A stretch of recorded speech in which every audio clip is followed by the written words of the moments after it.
On you and welcome again to Center of Islam and Global Affairs in Sabahattin Zaim University in Istanbul. Today we are in the seventh symposium of analyzing and studying the Islamic movements in governance and politics. And today we are studying the experience of Hezbollah in Lebanon.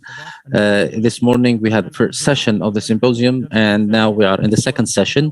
We are talking about lessons learned and the prospect views of this experience. The first paper will be presented by Dr. Hakam Amhaz about the vision and application. The second will be by about the lessons and the prospects of the future for in the Lebanese context for Mr. Rashid Kirkar. And the third paper will be presented by or will speak about the under the title Between the Politics and Resistance by Dr. Talal. Mr. Amhaz Mr. Hakim Amhaz, he has a PhD in International Relations in Tabrid Mudarris in Tehran University, and he is a professor in political sociology, and he also teaches, and he was also a teacher in the School of Thought in Qom University, and he is also an expert in the relations or in Hezbollah and Iran and Iranian relations, and he is an analyst, political analyst who was interviewed in a lot of interviews, and he is also an editor in a number of TVs like Al Manar and Al Alam, and he was also a presenter in shows that talk about politics and public affairs. He has gained a lot of awards about in media and documentaries. Following that, we will have the paper of Dr. Rashid Kirkar. He is a lawyer and a member of the Lawyers Bar in Lebanon, and he is a lecturer in Al Jinan University in Tripoli and member of in its board of trustees, and he has a degree in law from the Lebanese University, and he is a practitioner in law for over a quarter century. He also a political analyst and he writes in journalism for a long time. The third speaker is Dr. Talala Al-Atrisi. He is a professor in Al Ma'arif University and the University of Lebanon. He has a PhD in sociology from the Sorbonne in Paris, and he was also the former dean of the Higher Institute of Doctorates in the Lebanese University, and he was also a teacher of doctorate students in a number of universities, and he was also a fellow in a number of research centers. He is also a professor in the Lebanese Academy of the Army, and he has a lot of publications in social, economic, and political magazines. Then we will receive the first comment from the commentator Ali Mirzai. Mr. Ali Mirzai has a master's degree and a BA degree from in theology from Tehran, and he has also a PhD in the Islamic Sharia. He has a number of publications, more than we can list here, and he is also the editor-in-chief of a number of magazines in philosophy, politics, civilization, and thought, and strategic research. He's also one of the people who witnessed the experience in Lebanon for several years, so he has a say in this issue, or he has something to say in this issue. And this, as I said, he published tens of articles in politics and the public affairs. Then we will have Al-Khatib. He is a Palestinian commentator. He was also involved in the establishment of a number of movements that are related to Palestine, and he is also a monitor of a number of organizations, and he closely monitored the Lebanese and the Palestinian issue. Thank you all for being with us in this session, and we will start with this with the first paper by Dr. Hakam Amhaz. He will be speaking about the lessons learned and the future prospects. in the vision and application. Thank you very much. The floor is yours. Thank you, Professor Sami. I would like to thank you for this kind invitation, and I hope that I will be guided by Allah the Almighty to the good deeds. What I'm going to do is a kind of historic review about the development and the work of Hezbollah at the political arena and the field of resistance. And the title of my paper is "Our Resistance is the Eye of Our Politics, and our political work is the eye of our resistance," which means we are focusing on the coupling of the politics and resistance in the history of Hezbollah and in its political history. So this is important to understand how Hezbollah works in politics and in resistance. We need to look at its creed and its doctrine and its history as a faith-based and as a resistance movement in the beginning, and then as a political. When we talk about resistance, we mean Hezbollah, and when we say Hezbollah, we mean resistance. They are two faces of the same coin. Historically speaking,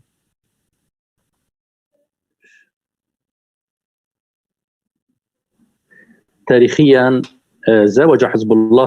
speaking, Hezbollah coupled between resistance and politics, starting from the understanding of the Khomeini Imam in his book, The Islamic Governance, when he said that our politics is the eye of our religion, and our religion is the eye of our politics. So the conditions of the launch of the Hezb in the beginning of the 80s, early 80s, it imposed to give a priority to resistance to other political issues, because the goals of the that led to the movement is the resistance and liberation. So the movement, the party or Hezbollah was working in secret without announcing itself or adopting the military operations that were made against the occupation and its tools.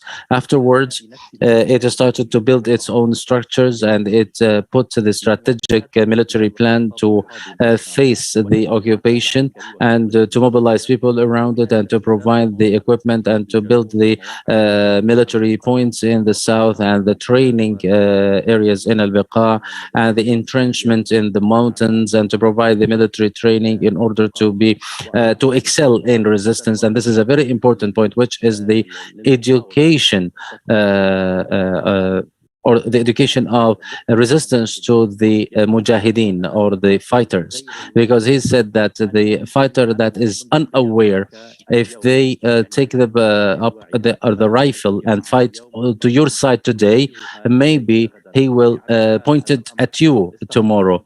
So it took the party about 8 years till the 90s to provide that education. After the building, the priority or the priorities start to develop with the increase of the targeting of Hezbollah inside Lebanon and outside Lebanon. And we can say that the increase of the priority of politics was increasing, matching the targeting of Hezbollah, which means that Hezbollah was practicing politics. I'm sorry, but I am having technical problems. So it was, as I mentioned, Hezbollah was practicing politics to a lesser degree of resistance. Internally speaking, Hezbollah didn't participate in the civil war that was taking place at that time, and it was taking into consideration the issues that are related to sectarianism, and it was one of the contributors and callers for Al-Taif agreement, which led to the settlement at the end, which ended the war. Externally speaking, its politics was very sharp and very fierce to face the occupation and its supporters. And here we need to mention that Hezbollah was taking into consideration the internal details, especially in terms of the Palestinian forces inside Lebanon. So most of the work of Hezbollah took into consideration resistance and its requirements, but this led to successes and reactions internally and externally that pushed the party to deal with politics as part of the resistance and to protect the resistance, which led to giving politics more attention. And this led Hezbollah to get into the parliament and the government in the parliament in 1992 and in the government in 2005. Although Hezbollah was have reservations on that issue previously, and this allows us to say that Hezbollah is working according to the formula that our resistance is the eye of our politics, and our politics is the eye of our resistance. We can talk about some or give historical context because of the demographic diversity that we have in Lebanon and the sectarianism. Hezbollah was born in the early 1980s to confront the political Maronism in Lebanon and the international hegemonous countries, on top of which the United States, and to confront the Israeli Zionism. It started in Lebanon to practice resistance without imposing that to anyone, and it led the Lebanese to select what they found appropriate, and then it starts to call for the state of justice. Of course, this was the open letter, and one of the conditions of the open letter that was sent, which was by which Hezbollah announced itself. In this document, Hezbollah focused on the military resistance to the occupation, where some Lebanese parties were dealing openly with the Israeli occupation, including Amin Jmayel and Al-Kataib party. And as it is well known, Al-Jmayel came on the Israeli tanks to presidency, and then Amin Al-Jmayel had an agreement with the Israeli and the leftist and the Islamic movements by the support of Syria. They managed to topple that agreement. Hezbollah got involved in the political life and the parliament in 1995 by following a strategic point, which led them to get into the parliament, which is providing legitimacy and the protection to the resistance and the party, because there were accusations that are imposed on Hezbollah as a terrorist group after causing sharp blows to the Israeli tools and the Israeli enemy. The first political negotiations that was involved with the Israeli occupation was after the aggression of the settlements of accounts that was made by the Israelis against the south of Lebanon in order to destroy the strength of Hezbollah that started to increase and started to threaten Israel, as announced or as declared by the Israelis themselves. And Hezbollah managed to have an understanding to reach a ceasefire at the time directly, and that was the main political movement in its historical resistance. And that there was a verbal agreement by the United States and other international groups, which said that there was an agreement reached verbally between Israel and Hezbollah, where Israel agreed not to attack Lebanese targets, and Hezbollah committed not to launch rockets against Israel, and that led later to maintain the right of Hezbollah to resistance, because this is a right that is enshrined by the international laws and the local laws and religious laws. Then there was, in April 1996, there was an Israeli aggression, and there were complicated negotiations that were made in Damascus through the Syrians, led by Hafez al-Assad with the Americans, where Hezbollah, of course, had a lot of trust to Hezbollah. So Hassan Nasrallah, the Secretary General, said that he only trusted Hafez al-Assad in April 1996 and Nabih Berri in 2006 after the aggression of July, and he managed to get out of that April agreement an American an American recognition of his of the resistance. After that, after 1998, there was an increase of the power of Hezbollah, which led to made the Israelis leave Lebanon, and the militia of Lahad, which was called the Southern Army of Lebanon, to leave that area without any conditions. Of course, they started to take revenge from Hezbollah in several ways, and some of the things that were mentioned that led Hezbollah to work or to make to eliminate the militia of Lahad. Afterwards, after the Security Council issued its resolution 559, which led to the withdrawal of Syria from Lebanon, there was only heavy weaponry with the resistance. This international resolution was issued or was developed by some internal Lebanese forces after the assassination of Rafiq al-Hariri, and that was made to serve George Bush and Israel. Le Charles Lapillier, he said the movement from Baghdad to Beirut, that the draft resolution 1559 was at the end of July 2004 in the house of Rafiq al-Hariri in Sardinia in France, and Hezbollah felt the danger, and it found itself in a different stage, and that it needed to have more protection to the resistance and to expand its legitimacy. So it decided to get into the government, the Lebanese government, after a lot of discussions in the Shura Council, because before that, Hezbollah refused to get into the government for a lot of considerations. After a lot of pressure on Hezbollah and the Syrians, and it didn't lead to the withdrawal of Syria from Lebanon, but in February 2005 happened what was not expected, which was the assassination of Rafiq al-Hariri, the prime minister.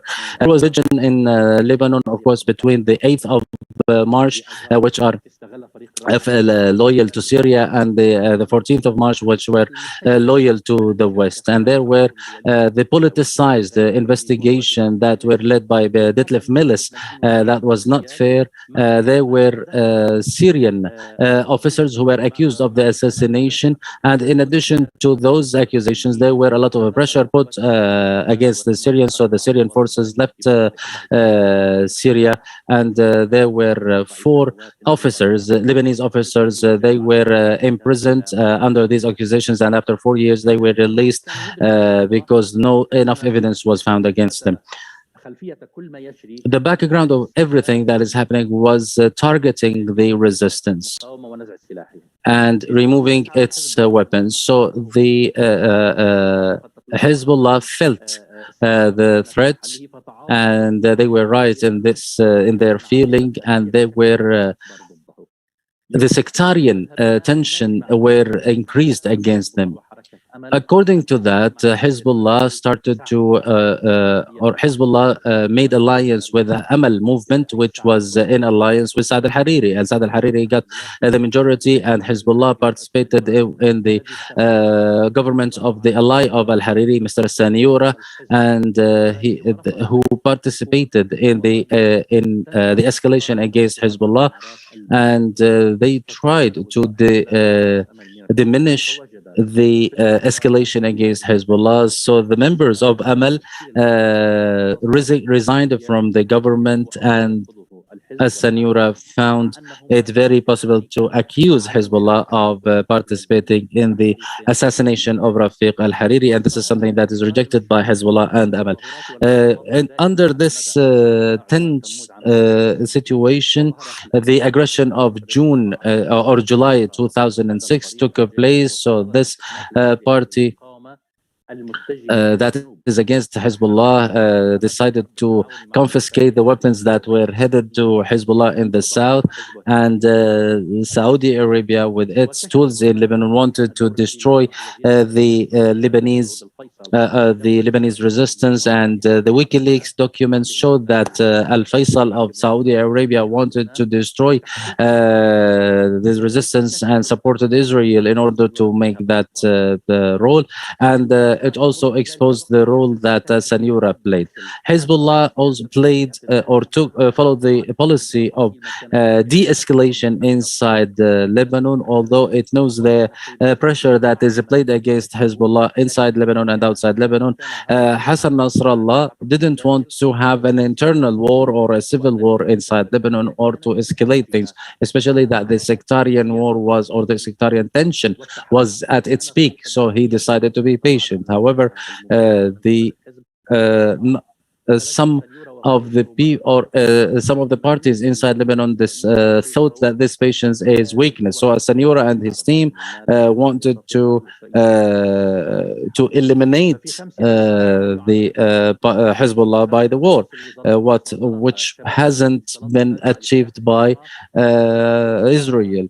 The government decided to take the secure a communication system that Hezbollah has, something that was seen by Hezbollah, an aggression against Hezbollah. So Hezbollah found that the policy of politicization and diplomacy is not possible anymore because it is under existential threat. So it's decided to invade Beirut, and this was known as the 17th of May events. Then Jumblat said, and I quote, that he was the one that made the events of the 7th of May, and he was the spearhead in the decision of confiscating the network of communication of the resistance, and that was under a direct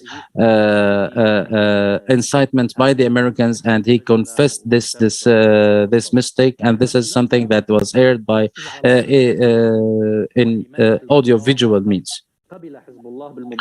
Hezbollah accepted the Arab initiative to contain the Lebanese problem, and in the 15th of May 2008, the problem was solved by the Arab initiative, and this meeting was held in Doha, and there was the agreement that was known as a Doha agreement, and Michel Suleiman became the president of the country. And the agreement, it led to the protection of the resistance, and that the next government will have a text about that. Hezbollah and his allies started a sit-in, a peaceful sit-in from December 2006, and Nabih Berri, the ally of Hezbollah, after the Doha meeting, decided or called on the disbursement of the sit-in, which lasted for almost 1 year. Hezbollah achieved in Doha what it wanted, which is the protection of the resistance and expanding its legitimacy. That Sanura and the 14th of March group wanted to remove this legitimacy for Israeli and American goals. And Hezbollah achieved in the Doha agreement to be included in all of the governments, to have texts that ensure the legitimacy of the resistance, including the formula that was known as the people, the army, and the resistance. And this allowed the resistance to increase its capabilities without any internal tensions. However, the increasing capabilities of Hezbollah, which became a regional party rather than a Lebanese party, it managed to topple Israeli and US and Takfiri projects in the region. That led the Americans and its allies to impose a siege upon against Lebanon, to target Hezbollah, and they put Hezbollah on the lists of terrorism, and didn't allow the Lebanese banks to open accounts in Lebanon. A couple of months ago, I wanted to open a bank account in Lebanon, but I couldn't because I'm blacklisted. So Hezbollah threatened Israel and deterred it from doing anything inside Lebanon. So the Americans started to incite the movements on the initiatives on removing the weapon of Hezbollah. Tomorrow or after tomorrow, we will see the elections that we will have in Lebanon. But there is no defense strategy that defends Lebanon with that goes in line with the withdrawal of the weapon of Hezbollah. So Hezbollah provided such strategy after 2006, but no parties wanted to take any alternative or to discuss these strategies. And Hezbollah and the strategy, its strategy in 2009, it says that the Israeli threat that is ongoing imposes Lebanon to have a defense strategy that couples the existence of popular resistance that defends the country from any Israeli invasion, and that secures it and its borders and its stability in a process or an integration that showed or that was successfully evident in the past. This formula that is put within a strategic defense plan protects Lebanon after the reliance on other plans proved a failure. And this will help to restore the institutions of the state, protect the sovereignty, and lead to genuine independence. Opinion polls now show that Hezbollah is going to get majority, and Hassan Nasrallah has already said that whoever gets the majority has to form a government of national unity, because he believes that Lebanon cannot be run by one party, by loyalists or opposition, but only by consensus from all parties. But the answer came quick from the other adversaries that they would not take part in a government led by Hezbollah, according to them. And they said that consensus is considered an appropriate, although Hezbollah says that consensus is the method of governance that is suitable for all. Although this sectarian composition of Al-Ta'if Accord makes it impossible for a single category to dominate, so consensus has to be reached.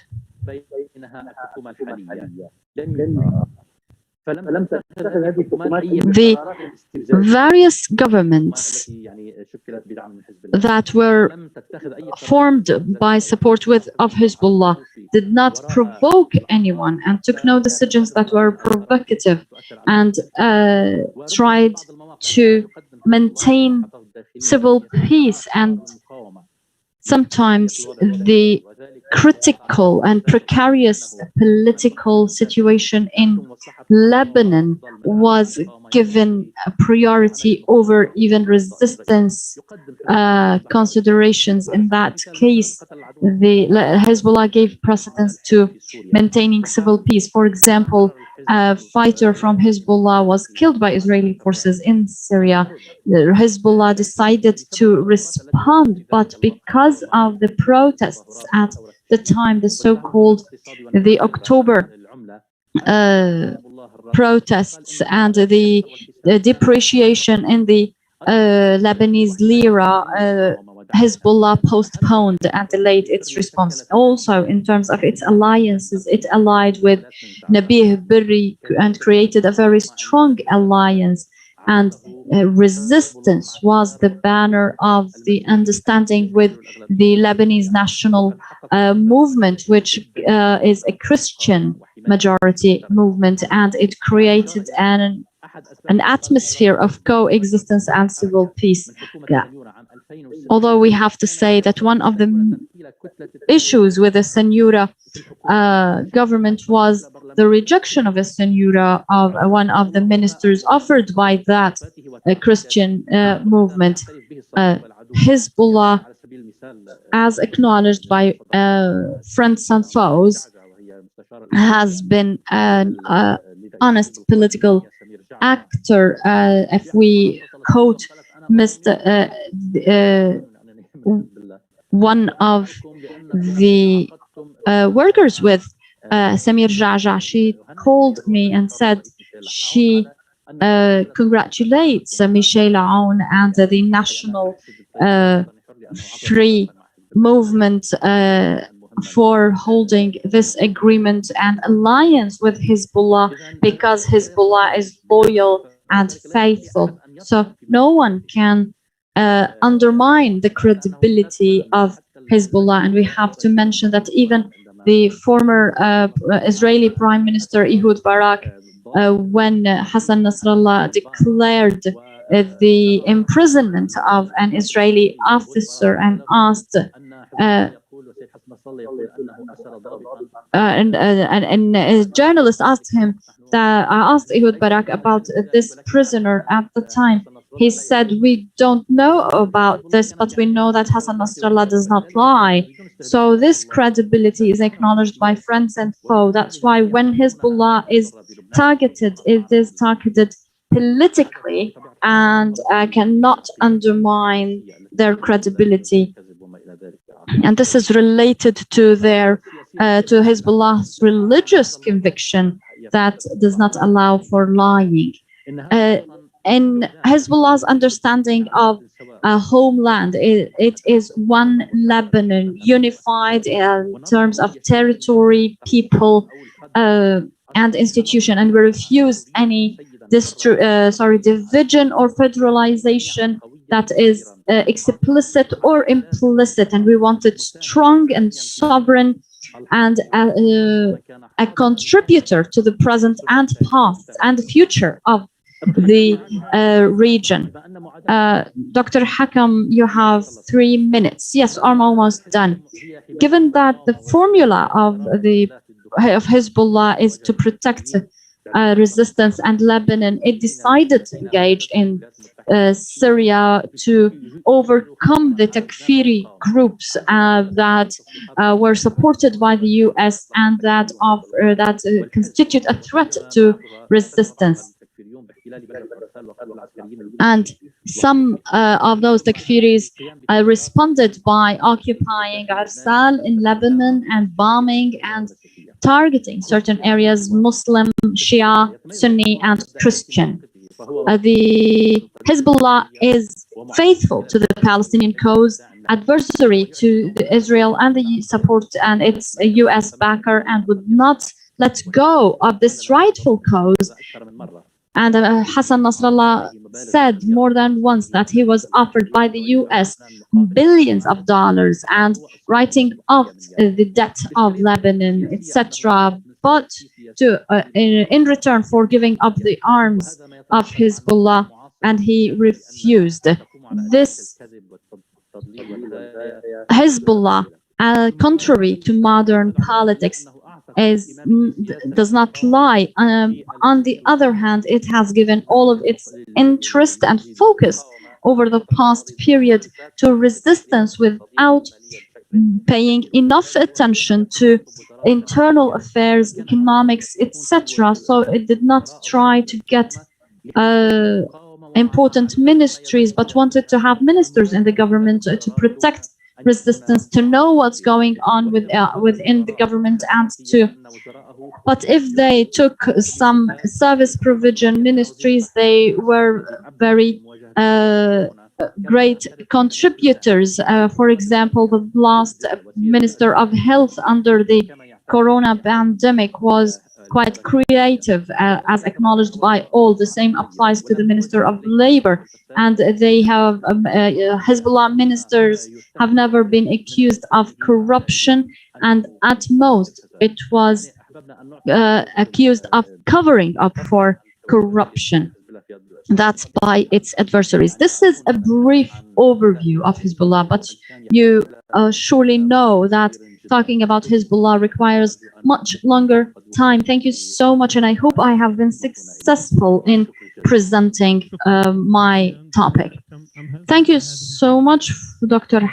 Hakam Amhaz, for this presentation and historical overview, which he started saying that the banner held by Hezbollah over the past decades was that resistance was the banner of our politics, and our policy is resistance. It started as an ideological party, but its focus was resistance and resisting Israeli occupation. Historically, it combined politics and resistance, but worked first of all on the priorities of resistance, because it's raison d'être at the beginning, and it started with a secret composition and secret structures and operations against the enemy, but then it started to institutionalize and structure itself and to also lay the foundation for jihadists and its combatants and its members. It lasted for 8 years, and then it started to engage more explicitly in politics. It wasn't engaged in the civil war, but it was the main backer of the Ta'if Accord, which put an end to the civil war in 1990, and it gave the bulk of its effort for resistance and engaged in politics only as part of its pro-resistance policies. The speaker also said that in civil society, in civil war, the Hezbollah came to existence in response to political Maronite bloc and the civil war, and it called for the just state in Lebanon and focused all the time on the resistance of Israel. So Hezbollah was most interested in this issue, but it was also part of the movement and resistance that toppled the peace agreement with the enemy in the 80s, and it was most concerned with the legitimacy of resistance through political engagement or political action. So its political engagement was mainly aimed at establishing legitimacy for the resistance.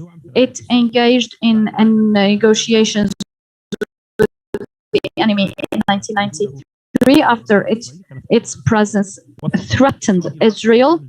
At the time, Israel agreed that it would not attack civilian targets in exchange for not targeting places in the north of Palestine. It was one of the first compromises taken from the enemy with force, and at the end of the day, this resistance liberated most of its territories at the end of 2000, and it was a very important milestone for Hezbollah and its work in the confrontation of the Israeli enemy. Afterwards, some internal tools and instruments were mobilized against Hezbollah. So after this Israeli direct explicit occupation failed, they tried to mobilize internal tools. Hezbollah started to feel the threat or the danger, so it started to engage in politics inside Lebanon more closely in order to fail that project. So in 2005, it started to engage in politics because it wanted to protect its resistance project. After the assassination of Rafiq al-Hariri in 2005, there was a division and a fissure in the ranks of the Lebanese political actors, and Hezbollah started to realize that in the background of all of this was an attempt to disarm the resistance using internal and sectarian tools. And this caused sectarian polarization, which caused the withdrawal of Hezbollah with its allies in the government, allowing others to engage other actors from outside Lebanon, and this ended with a war of 2006, which aimed at disarming the resistance, but it led to the contrary, and Hezbollah, despite its knowledge of the international conspiracy against it, it wanted not to provoke a polarization further or cause a civil war. And the decision of the government at the time to confiscate their communication network was felt by Hezbollah as something incited by the United States, and that it constituted a significant threat to the capacities of Hezbollah inside Lebanon, which made it move in the operation known as the 7th of May. Afterwards, Hezbollah accepted Arab initiatives to calm the situation, and they met in Doha, and it agreed with all the parties on protecting resistance and its tools. In Doha, Hezbollah was able to secure and accomplish what it wanted by upholding the banner that was later known as People, Army, and Resistance. And this formula was able to fail all the projects or conspiracies against it and against Hezbollah, such as the disarmament of resistance, and those who wanted to disarm the resistance always refused any compromise or peaceful compromise in which the arming of the resistance would be maintained. He says that this Doha Charter was an important accomplishment in the face of Western conspiracies. The upcoming elections, he says, show that Hezbollah is going to win the majority, and it aims at establishing a national unity government, although the other its adversaries reject that idea, although Hezbollah has never provoked those adversaries, so much so that some of its strategies have given priority to issues related to resistance or the Hezbollah's own priority. For example, when one of its members was killed in Syria, it postponed a response for internal considerations. Hezbollah is also very consistent and loyal in its alliances.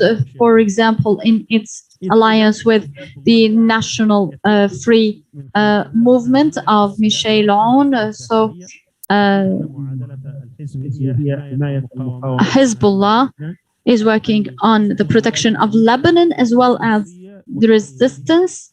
It is unique and peculiar, and it is faithful for the Palestinian cause, and it considers the Palestinian cause the axis of its work,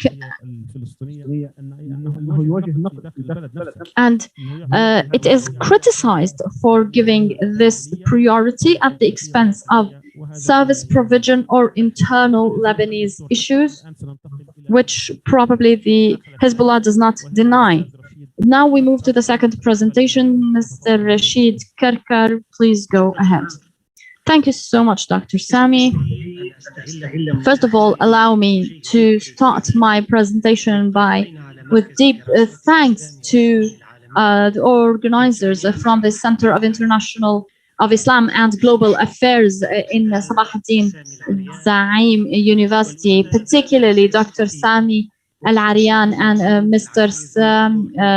Taysir Al-Khatib and Dr. Talala Al-Atrisi, who allowed me this opportunity to contribute to a debate or a discussion on an important phase, which is the post-Arab Spring, a review and a reading into the experience of Islamic movements in politics and governance, because each experience has its own milestones based on its background ideology and political positioning and its reading of the variables at every historical stage. And this reading into modern experiences is an attempt to create a consciousness and an awareness of those movements in a way that does not sanctify those experiences, but rather makes us learn from those experiences and build upon them. As for the content of my presentation on Hezbollah and its lessons learned and prospects, then I have to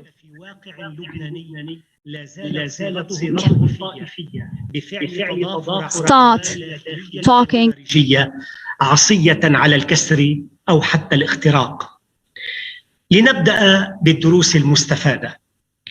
أولاً، لقد دللت تجربة المقاومة التي أطلقها حزب الله في المناطق التي كانت محتلة experience of Hezbollah أن شرطي نجاح هذا المشروع هو ابتداءً أن تكون مقاومة First, that this will be the option of the environment that it is coming from, and that this option is the only and genuine likely thing, and that this environment in which it was created, it will be representing it. When Hezbollah started its resistance in the occupied area, the military confrontation option was the option or the selection of the people who are living there. So the popular awareness was saying that without changing the balance on the ground, there will be no other option other than the military option.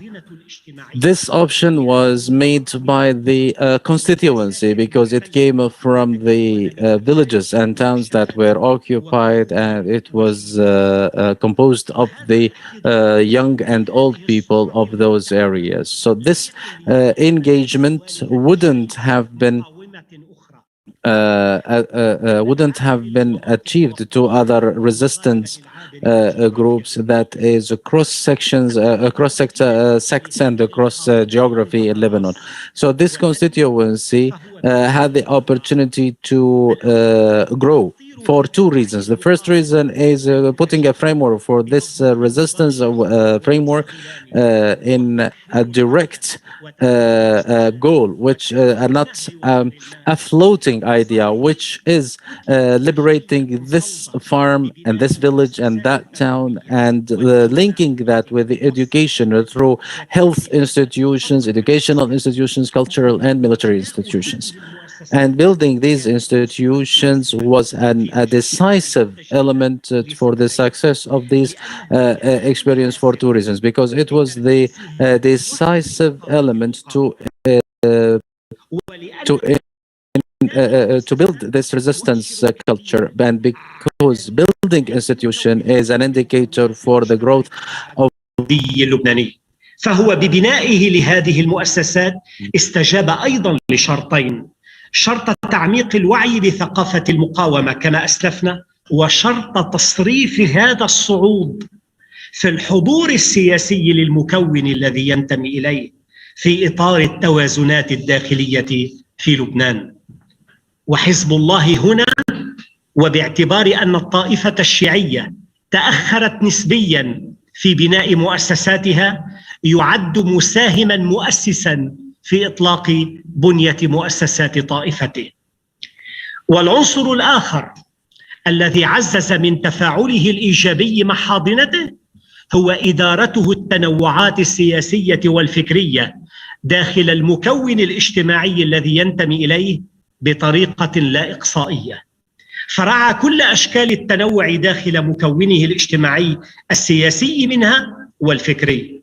حفظ لحركة أمل شريكه فيما بات يعرف بالثنائي دورها ووضعها، ومارس كل معارضيه على المستوى السياسي والفكري معارضتهم داخل الضاحية الجنوبية لبيروت التي يرمز إليها كعاصمة حضوره السياسي. وكانت المسألة الوحيدة التي لا يتهاون فيها في التعامل بحزم هي ما that was made through the politics that can be in the framework of attacking or targeting its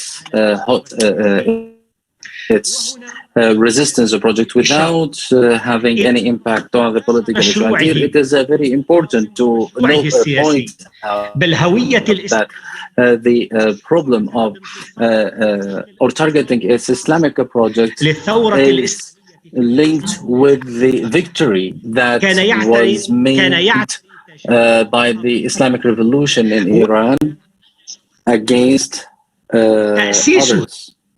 لحراك أساسا مبني على شرخ بين المشروع السياسي والهوية الدينية في بنية لا يزال الخطاب الديني الأكثر فعالية في تركيب الاصطفافات فيها.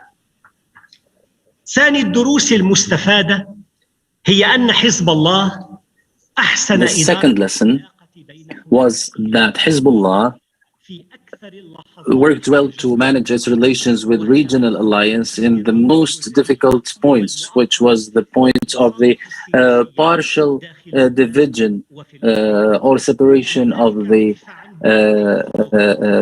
interests inside Lebanon and in the region. So that's why it was known that there was a kind of adaptation, although painful, and understanding the willingness or the interest of the allies to make this alliance in a proper way. And that was seen in a different steps and phases in the relation of Hezbollah with its ally Syria. So in the 1980s,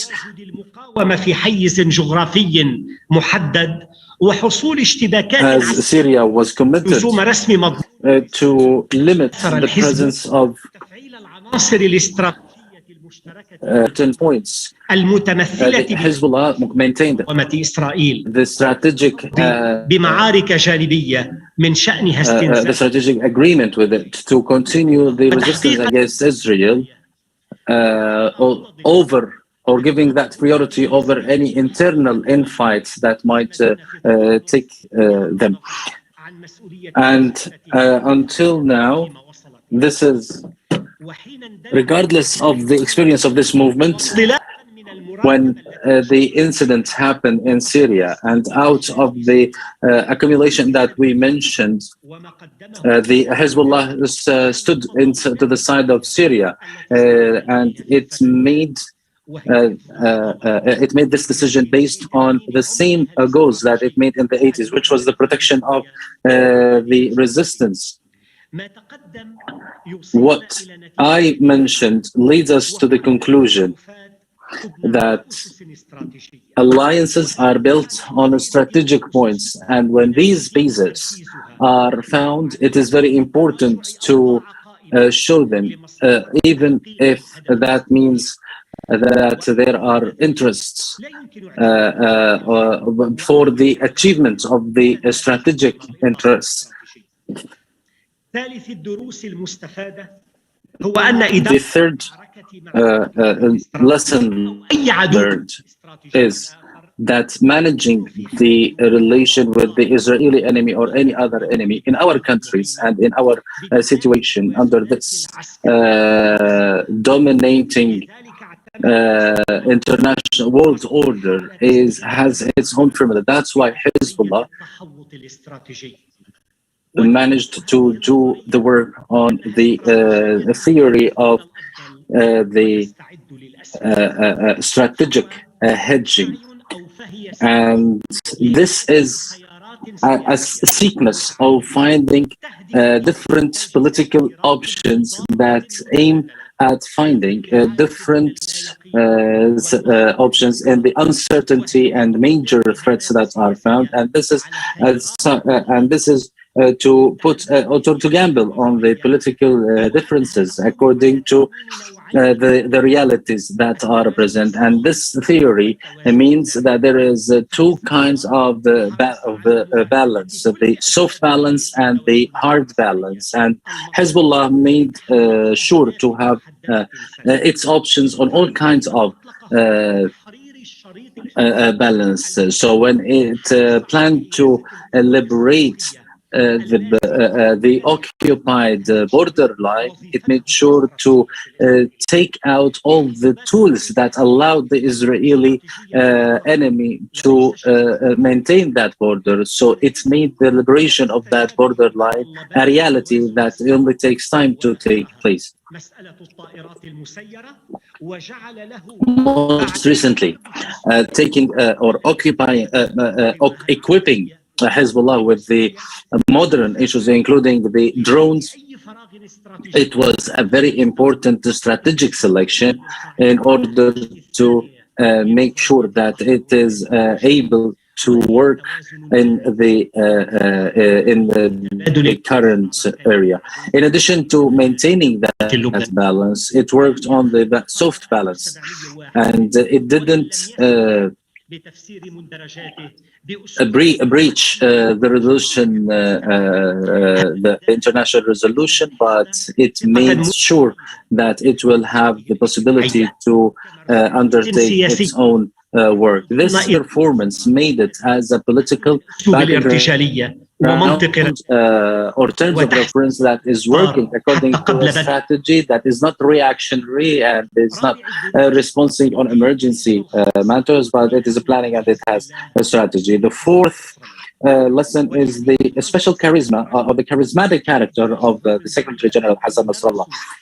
When we speak about the personality of Hassan Nasrallah, we can put it under what is being taught in this field, which in the international relations about the effects or the impact of the person or the political personality in the events that takes place. The political performance of Hassan Nasrallah in dealing with Israel or any strategic threats against Lebanon, and most recently what he mentioned after putting the oil siege against Lebanon, which and what he announced, which made the concerned countries to review that decision, and also under the title of maintaining or taking into consideration the relations with other countries, he included or he was able to فلقد خرج السيد نصر الله in the same context. We can say, I will give you this example. Hassan Nasrallah gave an open ceiling discourse to give a sense of إلى مدرج حفظ السلم الأهلي superiority in the minds and hearts of his loyal people, and then he put that excellence in the protection of Lebanon from any external threat. The movements of political Islam, just like the culture of this of the Orient, it is built on the leader. And that's why it is very important to protect those, the constituency. The fifth lesson, the keenness of Hezbollah not to get into the trap of the sectarian sections. Hezbollah, against all the literature that talks about it, they didn't want to breach any or to reach the sectarian balance. He wanted to maintain it as they were maintained in a Taif agreement, as a political and societal agreement. And if that although this agreement, in my understanding, requires to be reviewed, Hezbollah didn't seek to make any breach, as I said, at the level of the internal structures to any of the sects. Rather, it made alliances with other components, and those components needed to make some kind of الإقليمي والدولي والمحلي. وإن كنت أعتقد أيضا هنا issue of their relation. Although I understand or I see here that Hezbollah will face a challenge in the near future on that matter. I believe that there was a contribution in most of the areas. But when the preferential voice was made, these components were left to make their own option. And I will give an example from the speech of the Hassan Nasrallah about the elections that will take place a few hours from now in Lebanon, in which he reiterated that the voices or the votes should go to the twins Amal and the Hezbollah movement. This shows that the balance of powers internally and externally, and this is the most important point in the Lebanese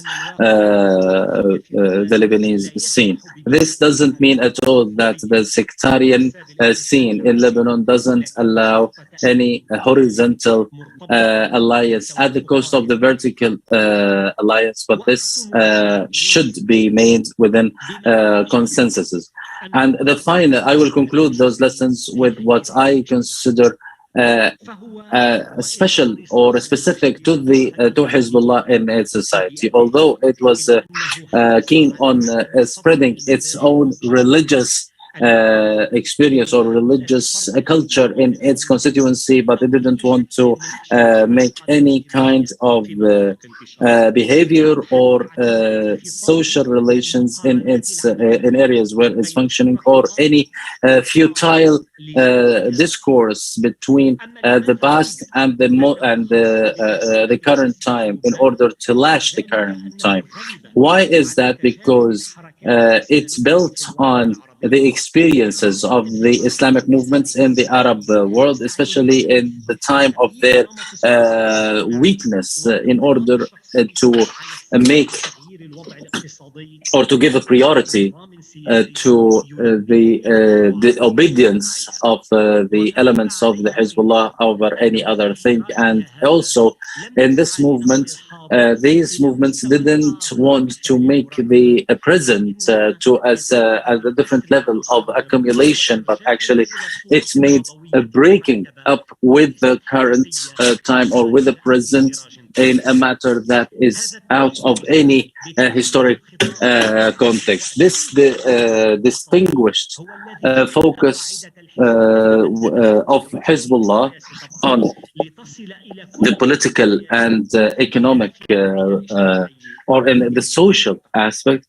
it made it very distinguished over any other movement. Now, I will move to speak about the future prospects, and I will only mention the problems that this experience is going to see in the near future.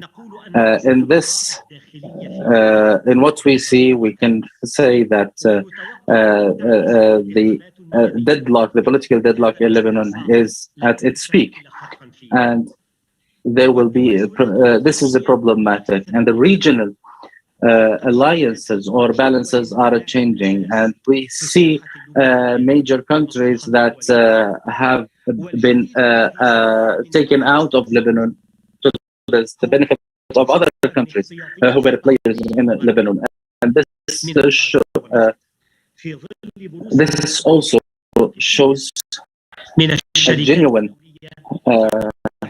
willingness of companies that want to put their hands on the treasures that are found, including gas and oil, in the Sea of Lebanon, which is not in the interests of Lebanon. And there are some parties in this deep state in Lebanon that want to do that. This state that when it was established, they were from certain groups, and they were joined by other groups that are from the bankers and from corporates.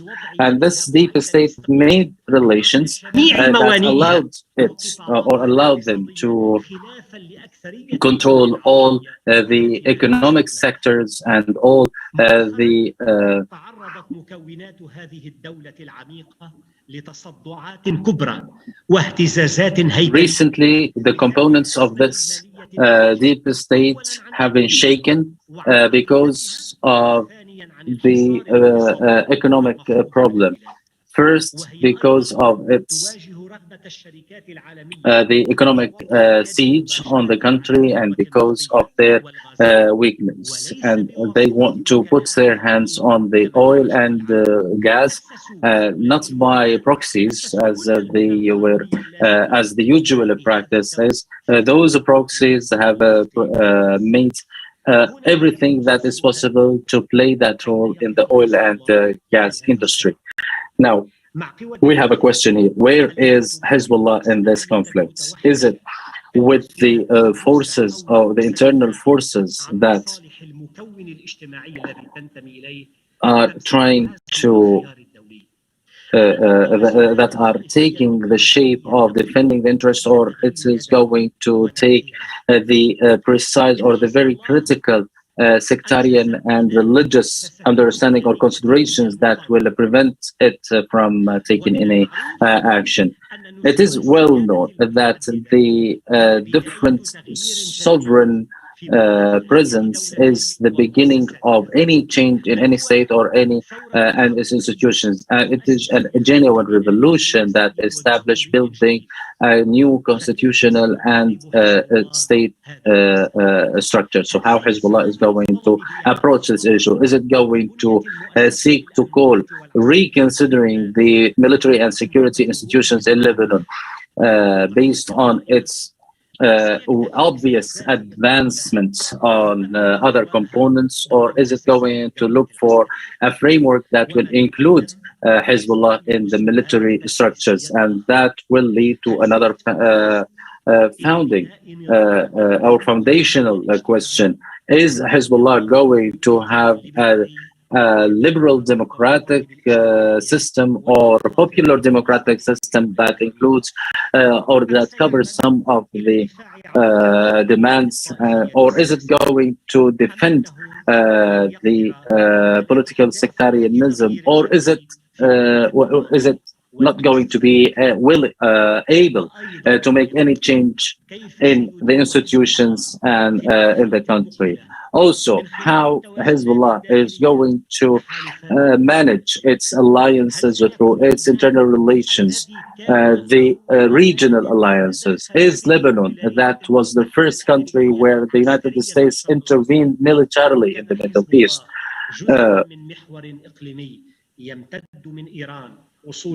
will Hezbollah remain a part of an axis that goes from Iran, from Tehran to the Mediterranean, or is Hezbollah comfortable to its position and that nothing like that will happen to it? These are some of the foundational questions that led me, or what made me make these questions, because the regime was providing itself or presenting itself as a dual system, but this is not genuine, because the reality that was behind this formative duality was the ruling of one regime, because Lebanon have seen the Maronism, the political Maronism, and the partnership, the Sunni partnership was in conflict. It also has, or Lebanon has witnessed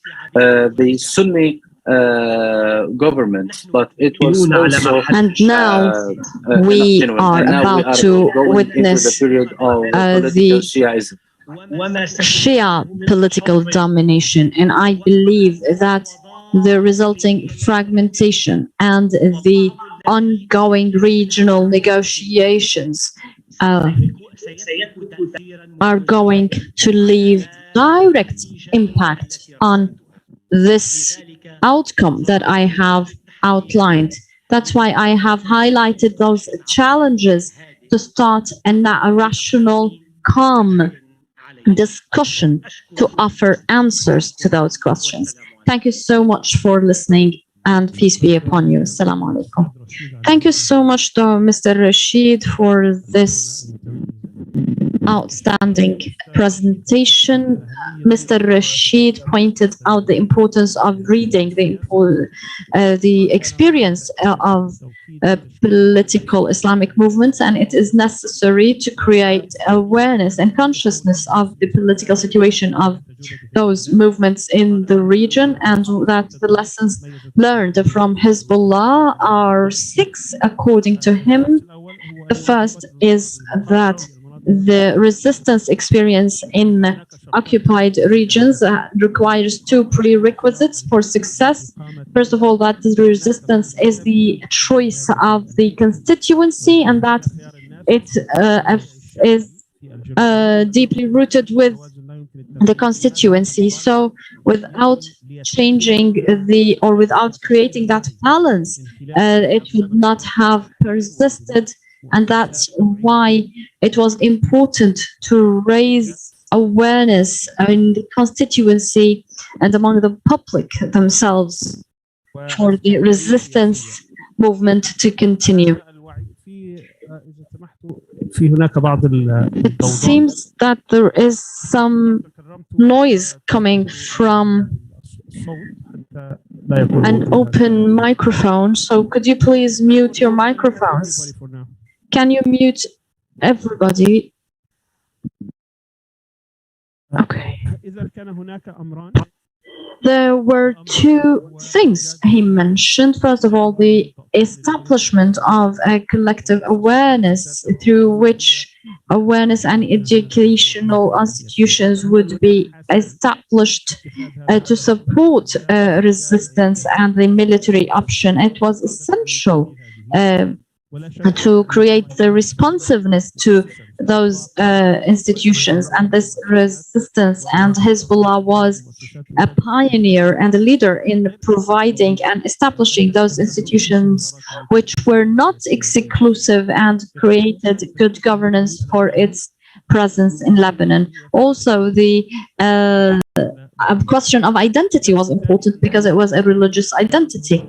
The second lesson is a good governance or management of relations with other actors within and outside Lebanon, and striking a balance with its interests and the interests of its allies. For example, with Syria, and how it struck a balance between its own interests and longer-term interests in Syria or elsewhere, particularly in the current conflict in Syria, and that those alliances were based on strategic views. The third lesson was the management of the battle against the Israeli strategic enemy was not only based on military considerations, but also based on other considerations, which he called strategic hedging, that you aim at the best but be prepared for the worst, and that the Hezbollah created balance by strategic deterrence. For example, its plan for liberating the border area, or for dealing with drones and other issues, and its strategic positioning that made it negotiate to liberate prisoners or swap prisoners, etc. The fourth lesson is related to the charismatic character of the leader, and he talked about the Secretary General of Hezbollah and his strategic and charismatic character, and he gave an example in also the importance of leaders in Islamic movements at large. The fifth lesson was that Hezbollah was keen on maintaining the balance between the sects and the national groups, and it maintained national unity and was keen on not creating or constituting any threat to any other party, and this was clear in its discourse, which looked for national unity and cohesion. The sixth lesson was being keen on not clashing with the community in Lebanon, despite its religious character, although other Islamic or religious and faith-based movements were trying to change people's convictions. Hezbollah worked more politically. Speaking about future prospects, he said he was going to consider certain challenges based on which the future can be considered. He says that the polarization within Lebanon is at an all-time high, and especially given that the wealth and the economic crisis in Lebanon, with the monopoly of the wealth along the coastal area, and the international intervention and the protection of the deep state and its network. This deep state has been cracked deeply due to external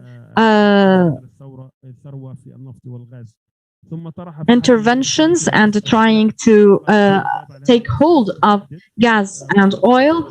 He said that there are a number of questions that would determine the future of Hezbollah. Where does Hezbollah stand from this conflict on wealth and oil?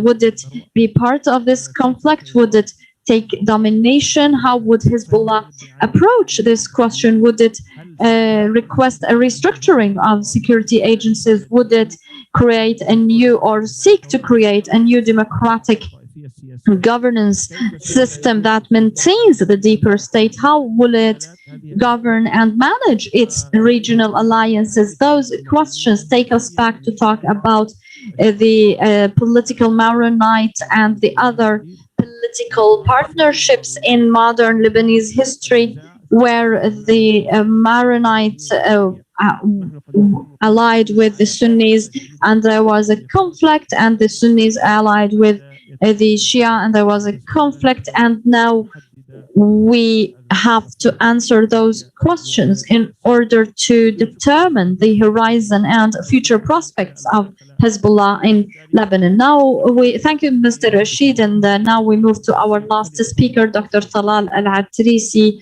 Please go ahead, sir.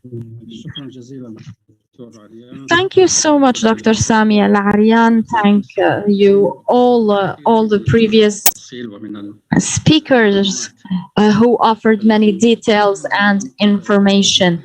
Actually, when we talk about Hezbollah after 40 years of its establishment as a resistance movement and as a political entity,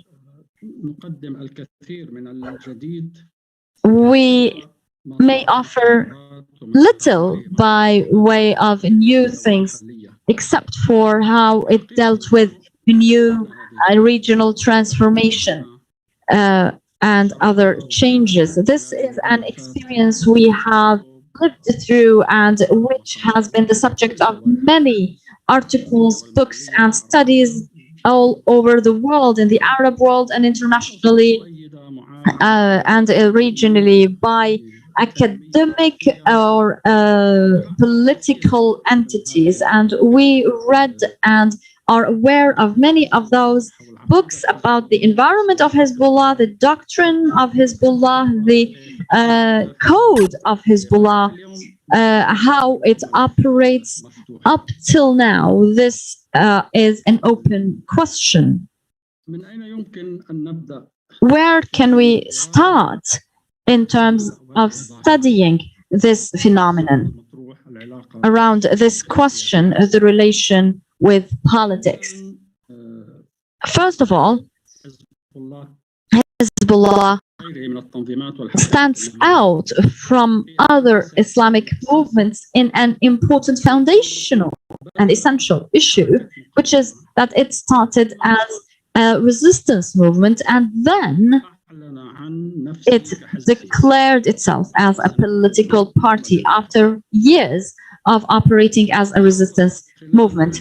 And during all of those years, it maintained that formula, the formula by which it was started, and its priority was resistance, while politics was something that followed and that is a function of resistance. In this case, this sense, Hezbollah is different from all other Islamic political movements. Even Hamas started as a political movement affiliated and backed by the Muslim Brotherhood, and then it started with establishing a resistance movement. Also, other Islamic movements such as the Muslim Brotherhood in Egypt after the occupation of Palestine, they created battalions in Palestine, but those battalions have been ended while their political entity was maintained or persisted. Political questions were the main thing. There may be other experiences around the world where resistance movements moved from resistance to power or politics, but in our region, among Islamic movements, the experience of Hezbollah is different from other experiences of similar movements. It started as resistance and then declared itself as a political entity. Another issue is that some scholars, researchers, or Western scholars, they think that Hezbollah started political action or political work at a specific date, for example, in the 90s, or when it took part in the government. And I believe that this is not accurate, because the formula in our countries, in Lebanon and the region at large, in the presence of the Israeli entity, is as such that whoever pulls the trigger with one bullet on this entity, or even a stone or a rock on this entity, and continues or persists in resisting this entity, creating a disturbance, becomes part of the political and non-political equation of the region. So as soon as bullets or fire is open on the soldiers of this entity, you become part of the region. يعني أنت تطلق النار على حماية إقليمية ولا حماية دولية. وهذا فعل سياسي. Because this is an entity that is protected internationally and regionally, and this is tantamount to political action. So political action does not start with being engaged in the government or parliament. This is one level of political engagement, but the level with which Hezbollah started at the regional level was to shoot at the soldiers of occupation in Lebanon or in Palestine. That's why we cannot say that Hezbollah started or should have started or has started engaging in politics at a certain date.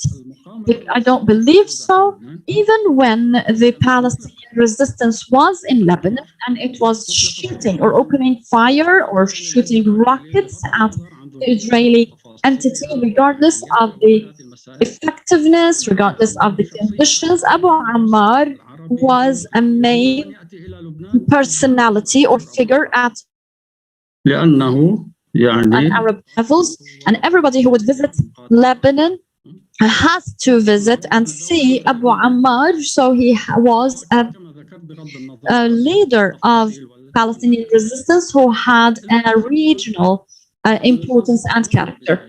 As I said, regardless of effectiveness, Hezbollah, since the very beginning, was part of a regional formula, and it was active in that regional formula. And if it had given up, it would have changed from the very beginning, like other actors in Lebanon, into a sectarian movement that looks for its position or share of the cake. And we wouldn't have to convene this meeting to look into its role and its political bearing, and nor would have the Washington Institute for the Near East Studies have this conference on studying Hezbollah, nor another in the Emirates, etc. But it is the success of this experience, actually, not only at the level of Lebanon. At the level of Lebanon, there may be many questions, 100 questions that can be posed for the experience of Hezbollah in Lebanon. That's not what the regional and international powers are most concerned with. This is something that can be evaluated by others. But what is important for regional and international actors is the political role of resistance in the confrontation of occupation. The other issue, the other related issue, and I'll come back to the political side, is this interlink, which seems today more explicit and clearer between Hezbollah as a resistance movement and resistance movements in Palestine. Now we have the leaders of Jihad al-Islami and Hamas talking about coordination with Hezbollah in the recent developments in Palestine. Yahya Sinwar and Ismail Haniya have mentioned this coordination. They have all talked about it. This is a direct political action, and it is a priority for Hezbollah. And let me stop to contemplate this, to try to explain or understand the way Hezbollah operates in terms of identifying its priorities. For Hezbollah, resistance is a political and military priority. We cannot separate the two. The other priority is the internal situation in Lebanon. The internal situation in Lebanon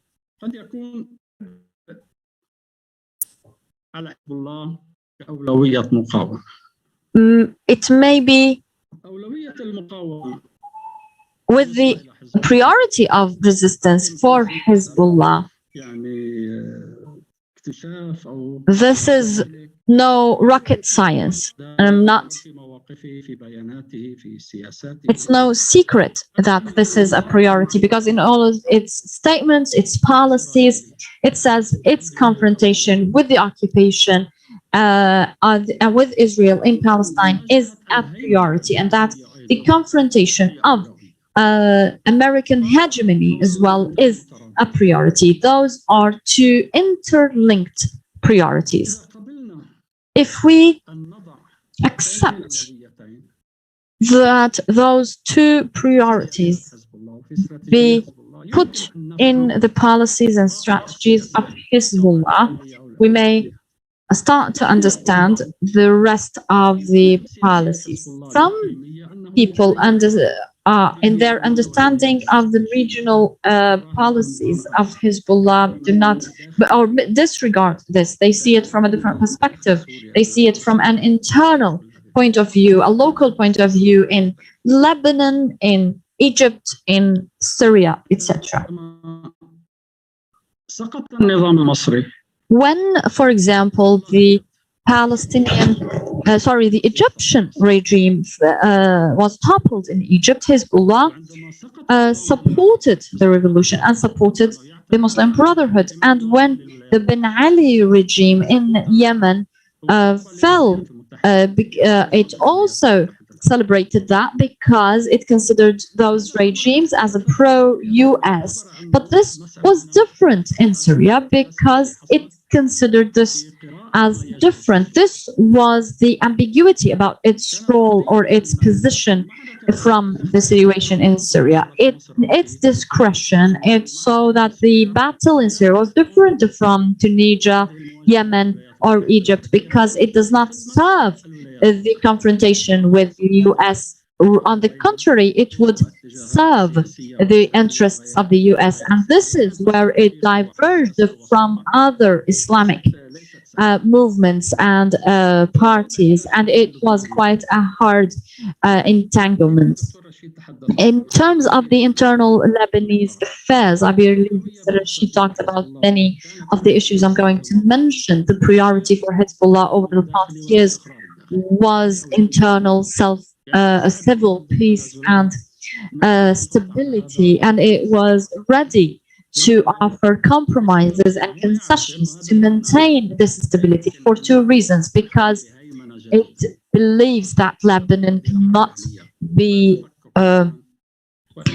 managed and governed by external hegemony, and it threatens the very existence and stability of Lebanon. The second point is that any immersing in local national problems in Lebanon would be in the service of the US and Israel against the project of resistance. And in order to understand this, we have to look at what the Americans and the Israelis say about this. They say we tried a lot in Lebanon to create an environment of incitement, of confrontation, of problems, but we have failed. Yesterday, David Schinker, this well-known American official, this is a piece of news I read in Al-Akhbar newspaper, Lebanese newspaper this morning. He said, we contributed to this economic breakdown in Lebanon. We, the Americans. He said, I closed down the so-and-so bank. I created this economic instability in order to cause the collapse of Hezbollah. It is enough to look at this and read this to know and understand how things work. The same applies to Israel. How can Hezbollah maintain this stability? How can this stability be threatened? So within Lebanon, the strategy is to maintain stability. Hezbollah has no ambitions on increasing the share of the Shia in power. The French offered this a few years ago, but Hezbollah did not respond and believed that it means nothing to them, actually. It means nothing to them because in Lebanon we either get rid of sectarianism in politics or not. Although Hezbollah is a faith-based party, it is important to point out two issues. First of all, Hezbollah has not imposed Islamism on the Lebanese community, and this is different from other experiences of Islamic movements elsewhere in Afghanistan or in other countries. حتى في البيئة التي تعتبر معقل له لم يفرض. الأسلم بمعنى لم يفرض يعني الزي الإسلامي لم يفرض. Even in its لم يفرض هذا الأمر. in its own community, it didn't, for example, provide or imposed any dress code or any slogans. The situation in Lebanon, the society in Lebanon is a diverse one. It's not similar to Egypt, for example, where the majority or 99% are Muslims. So an Islamic movement or organization can come and rule Egypt, or in Tunisia or Morocco. The situation in Lebanon is different, and it has seen that early that the governance in Lebanon cannot be an Islamic republic, for example. This, of course, maybe they have this proposal, but it is up to the people and their options. It cannot be imposed on people. Of course, this was lined or in line with other alliances, although it is an Islamic movement, but their alliance was with the non-Muslim movements and other different ideological groups. So it was presenting a model of a new experience. Maybe it didn't happen in other countries, maybe because of the peculiarity of the Lebanese situation. The Lebanese situation also to give it its other dimension, the precise or the critical balances in Lebanon doesn't allow any Islamic movement to say that I want to impose my modality on Lebanon. Whether Hezbollah was aware to do that or not, of course, if it tried to do that, this would have failed. So I believe that Hezbollah was aware of that, and the situation in Lebanon doesn't allow any Islamic movement or organization to impose its modality or its viewpoint or its behavior on Lebanon. Hezbollah went over the open discussion within the Islamic movements about the question of the homeland. We know that the opinion of the Islamic movements in terms of the homeland, there is a discussion. Maybe it wasn't decided yet. That we speak about the Ummah and we speak on behalf of the Muslim Ummah. This discussion faced a lot of difficulties and responses. Hezbollah joined the idea of belonging to the homeland, and the defense of the homeland is not against the ideology of the defense of the entire Ummah. On the contrary, you have to belong to a homeland, and the belonging to the Ummah is an ideological point. But realistically, of course, you belong to a homeland that is within certain borders, with certain interests and a passport and a domicile and a place where you will be buried in. So Hezbollah announced that this is our homeland that we defend, we live in, and we die in. What happened or what has changed was that Hezbollah, in the long years of the past, it considered that the priority of resistance and the political action of the resistance was everything that it can do. It didn't pay much attention to the internal affairs of Lebanon. Regardless whether this was correct or not, some people criticize, some people say that they should have paid attention earlier, and etc., etc. Some people used to say to Hezbollah that Hezbollah should only stay in resistance, and whenever they start to talk about the internal affairs, problems start to appear. Regardless of the conditions that led them to do that, they became part of the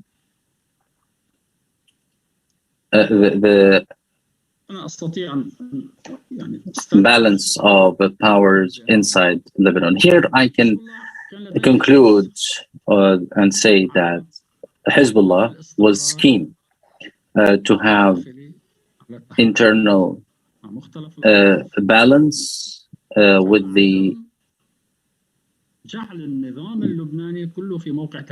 their alliances with all of the other components, not to put Lebanon in the position of threat, which means the calm and the peaceful change of the and that is based on consensus and the elections law and the parties law, and it was criticized a lot because of this vision.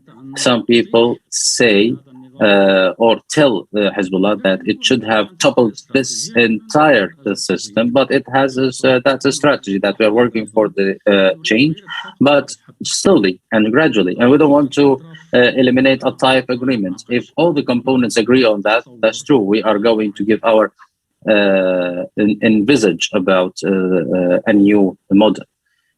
But they don't want to collapse all of that altogether. The changes that happened in the past years, about 3 years ago,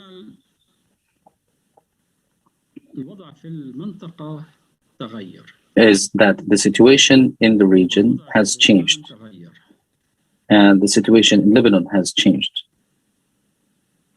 وأن الولايات المتحدة الأمريكية And that the United States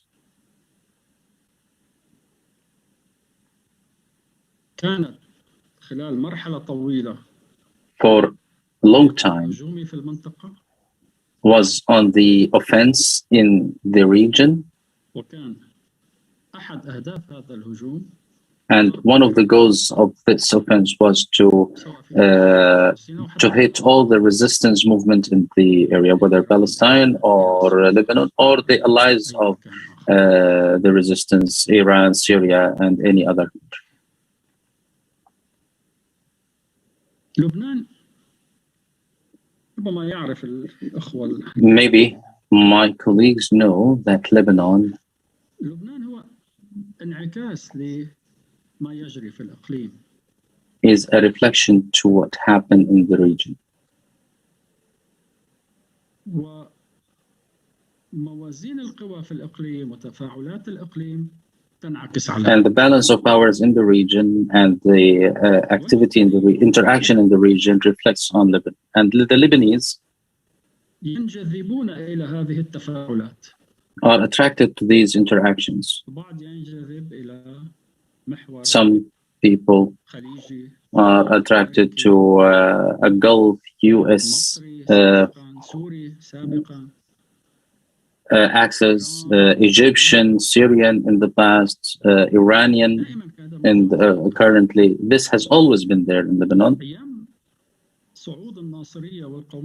When the Nasserist and nationalist movement was on the rise, a lot of Lebanese were supporting this project, and they took the streets in support of that project.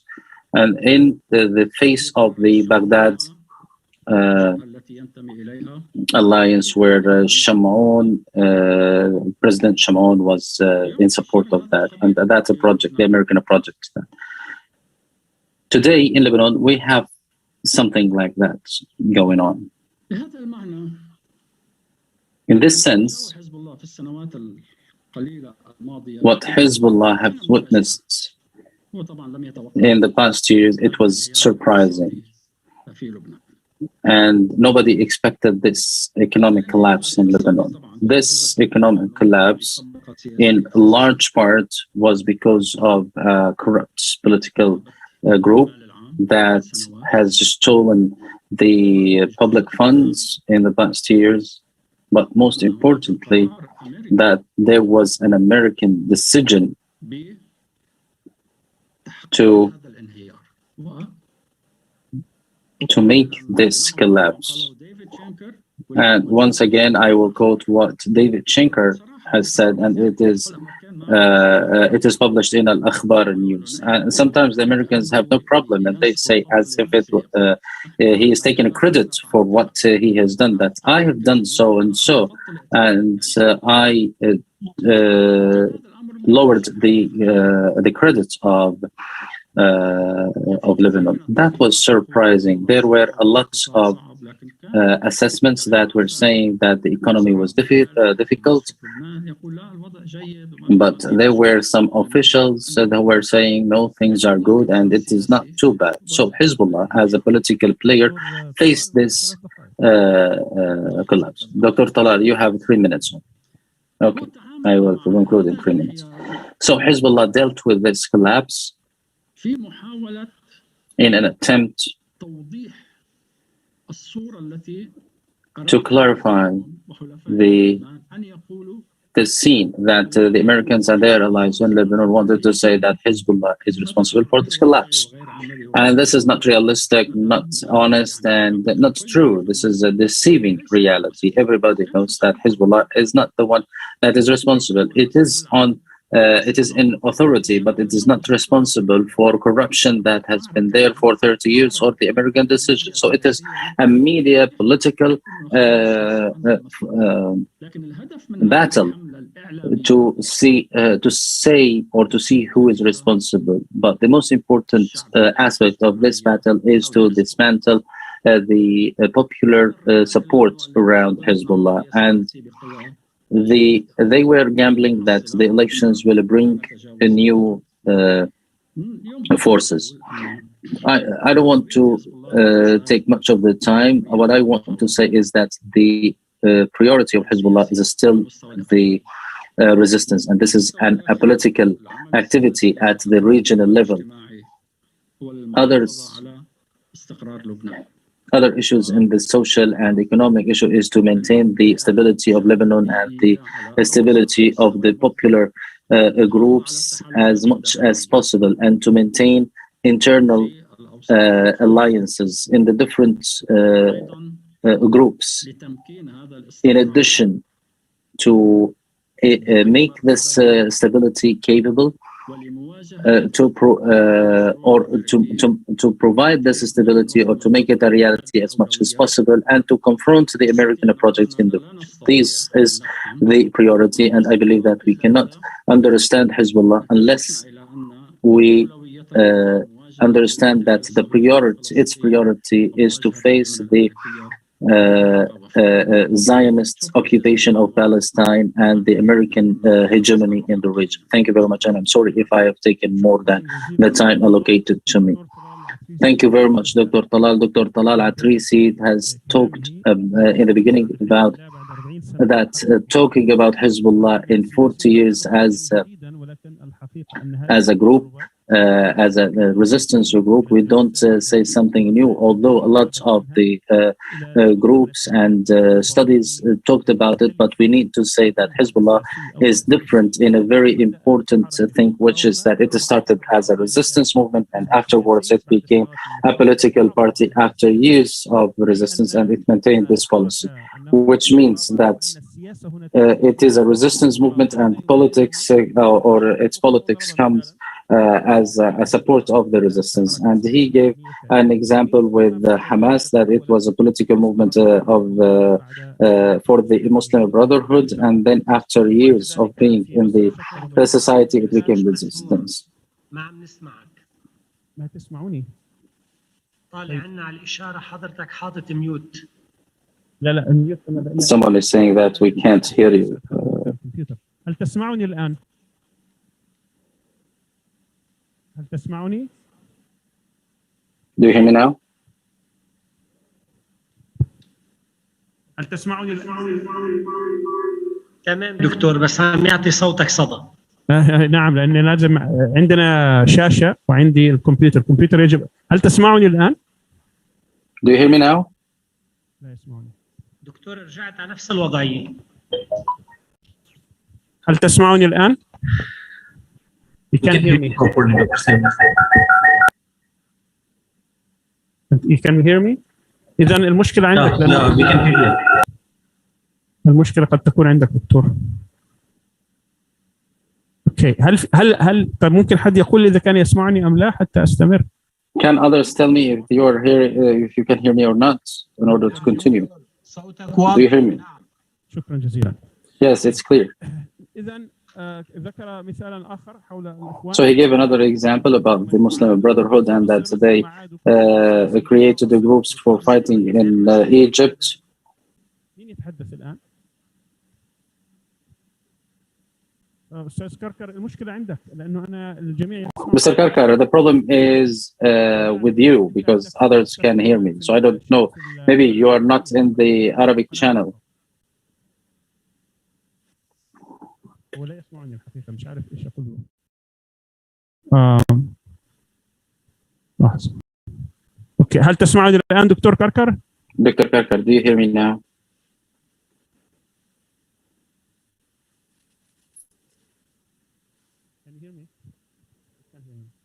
Dr. Kirkar. اذا حركه حزب الله So, Hezbollah is different, that it started as a resistance group and then it became a political party. The formula in the region, and this is an important point that Dr. Talala mentioned, that with the presence of the Israeli entity in the region, that whoever shoots at the entity makes it creates an troubling or anybody that troubles the Israeli entity becomes part of the regional powers, and it will be continue, which means that shooting at the Israeli occupation by itself is leads us to a different strategic analytical level. And he gave an example of the Abu Ammar as who was Yasser Arafat, the leader of the resistance when he was in Lebanon, and everybody who came to Lebanon would meet with him. So Hezbollah became part of the regional formula for that reason, and it didn't have that option. If it didn't have that option, it would have failed regionally and locally, maybe. So the victory, the success of this experience has to do with the capability of Hezbollah to resist the Israeli occupation. This is something that we need to take into consideration. The other point is the strategic point or relation between Hezbollah and the other Palestinian groups, and with the direct interaction against the Israeli Zionist entity and the priorities of the Hezbollah. The priority for Hezbollah was always the resistance, in addition to the political and military political resistance, political priority, and in addition to it maintaining itself in Lebanon and to protect itself from the American hegemony was also a priority for them. Both same things, which is the confronting the occupation and confronting the American hegemony, because the United States is adopting Israel, they are correlated. So that will lead us to understand the alliances that are made by Hezbollah. And he gave an example that in the Arab Spring, when the Muslim Brotherhood came to power, and at the fall of the Ben Ali regime, Hezbollah supported that, because the fall of these regimes, because these regimes were with the American influence, so their fall was against the American hegemony, whereas the situation in Syria was different, because the regime in Syria was not in agreement with the United States or with the Zionist entity. So the war or the battle there wasn't in favor of the battle against the United States, so they took a different position. This is a very critical issue and difficult, but can be understood through this perspective. The other priority for Hezbollah was stability and providing some concessions, if necessary, in order to find this agreement or harmony and the stability. There were two issues. First, in the eyes of Hezbollah, first of all, that Lebanon cannot be governed by hegemony, and they don't want to incite any internal conflict, and they want to keep the balance, the sectarian balance, and that any imbalance in or instability in Lebanon will serve the American and the Israeli agenda, and it will be against the resistance. And he gave an example by David Shanker, who said that they contributed to the economic collapse in Lebanon. Economically speaking, they want to maintain, or politically speaking, they want to maintain stability, and they don't want to have more political share unless it was necessary for them. Hezbollah is an ideological group or party, but it doesn't impose its model on the society, whether in terms of the dress code or in the ideology that they want. And it's understood early on that Lebanon cannot be governed by a certain ideology, and it is a diverse community, and that was proven through their political alliances with other ideological groups, and they had strategic alliances with those groups. So the experience with this of Hezbollah in this field was distinguished. The situation in Lebanon doesn't allow any Islamic movement to impose its ideology, and Hezbollah overcome this problem, and it changed its discourse from a cross-border issue or discourse into a discourse that is limited within the homeland and the borders. So Hezbollah became an important part in the internal balance of powers, and it is maintaining its power through the political alliances, and it adopts the slow, gradual, and calm change in Lebanon. What happened in the past years that the situation in Lebanon and in the region it changed. The Lebanon for a long period was on the offense, and one of the objectives of this offense was to hit the resistance. And as you know, what happens in Lebanon is a reflection of what happens in the region, and the balance in the region is reflected in Lebanon, and the Lebanese has their own affiliation with the Gulf or the American axis or the Egyptian and Syrian axis, and we have seen that in the Nasserist and the nationalist movement in the 1960s. Others, for example, were in line with the American project, and so on and so forth. What Hezbollah has witnessed or faced in the last years, it was very surprising, especially the economic collapse. Part of that was because of the corruption of the political elite in Lebanon, but most importantly was the American decision to effect that economic collapse in order to put pressure on the Hezbollah and its constituency, and that was part of the battle between the United States and Hezbollah, which wanted to say that Hezbollah was responsible for that collapse, and especially before the elections, in order to dismantle the public support around the Hezbollah. The priority of Hezbollah is still resistance and the internal level through making the political alliances, and to provide services, because the importance here is to provide political stability, and we cannot understand what is happening now without understanding these priorities. I would like to thank the three speakers, Mr. Hakam Amhar and Mr. Talala Adrisi and Mr. Rashid. I'm sorry, I am interrupting, but I can't hear anything. I didn't hear anything of this. هلا عم بسمع سمعتني هلا؟ سمعتني؟ أنا مش عم بقدر أسمعه أبدا. طب أنت سمعت مين؟ أنا طيب الإخوة، طيب ممكن أحد آخر يتكلم؟ أستاذ علي ممكن تتحدث؟ نعم صوتك كان واضحا ولا يزال واضح. طيب إذا ممكن أنت تتكلم، شوف هو يمكن بس عنده مشكلة يسمعني أنا، شوف إذا هو ممكن يسمعك، اسأله إذا كان يسمعك. دكتور السلام عليكم، تسمعني؟ دكتور كركر. دكتور كركر تسمعني؟ لا خلص يبدو إذن هو لا يسمع أحدا، فمش عارف كيف أوصل له أنا الرسالة. حتى الآن ما عم بسمع إلا صوتك. هلا تسمعني؟ هلا دكتور كركر هل طيب تسمعني؟ أستاذ رشيد تسمعني الآن أم لا؟ لا ما سمعت. لا. طيب أنا مش عارف كيف أوصله المسج صراحة. دكتور طلال مش معاه في نفس الوقت، هو لا يسمع أحد. دكتور طلال، هل ممكن توصل رسالة للأستاذ رشيد إما عن طريق التليفون أو المسج بأن يخرج ويدخل مرة ثانية، لأنه واضح إنه الصوت عنده توقف.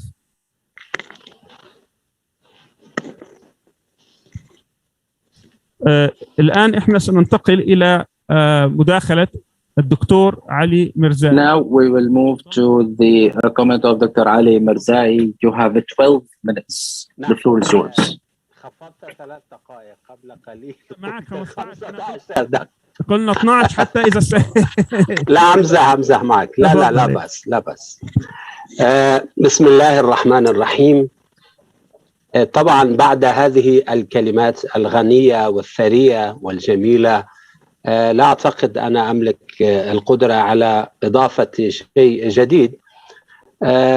تحياتي لك الدكتور سامي على هذا الجهد المبارك في المسح الفكري والعلمي لجميع. Thank you very much, Dr. Sami. And after all that has been said, I don't think that I can add a lot on that issue. The analysis and the study of this issue is very important, especially in the critique, the positive critique that can be provided to those movements in order to build and improve their performance after learning their strengths and weaknesses. I would like to salute you and say hi to everybody, to the speakers and the attendees. Thank you for this invitation. Actually, about 1 or 2 days ago, I was asking for the papers in order to comment on them, but the papers were not ready. So based on what I have heard now and listening to those,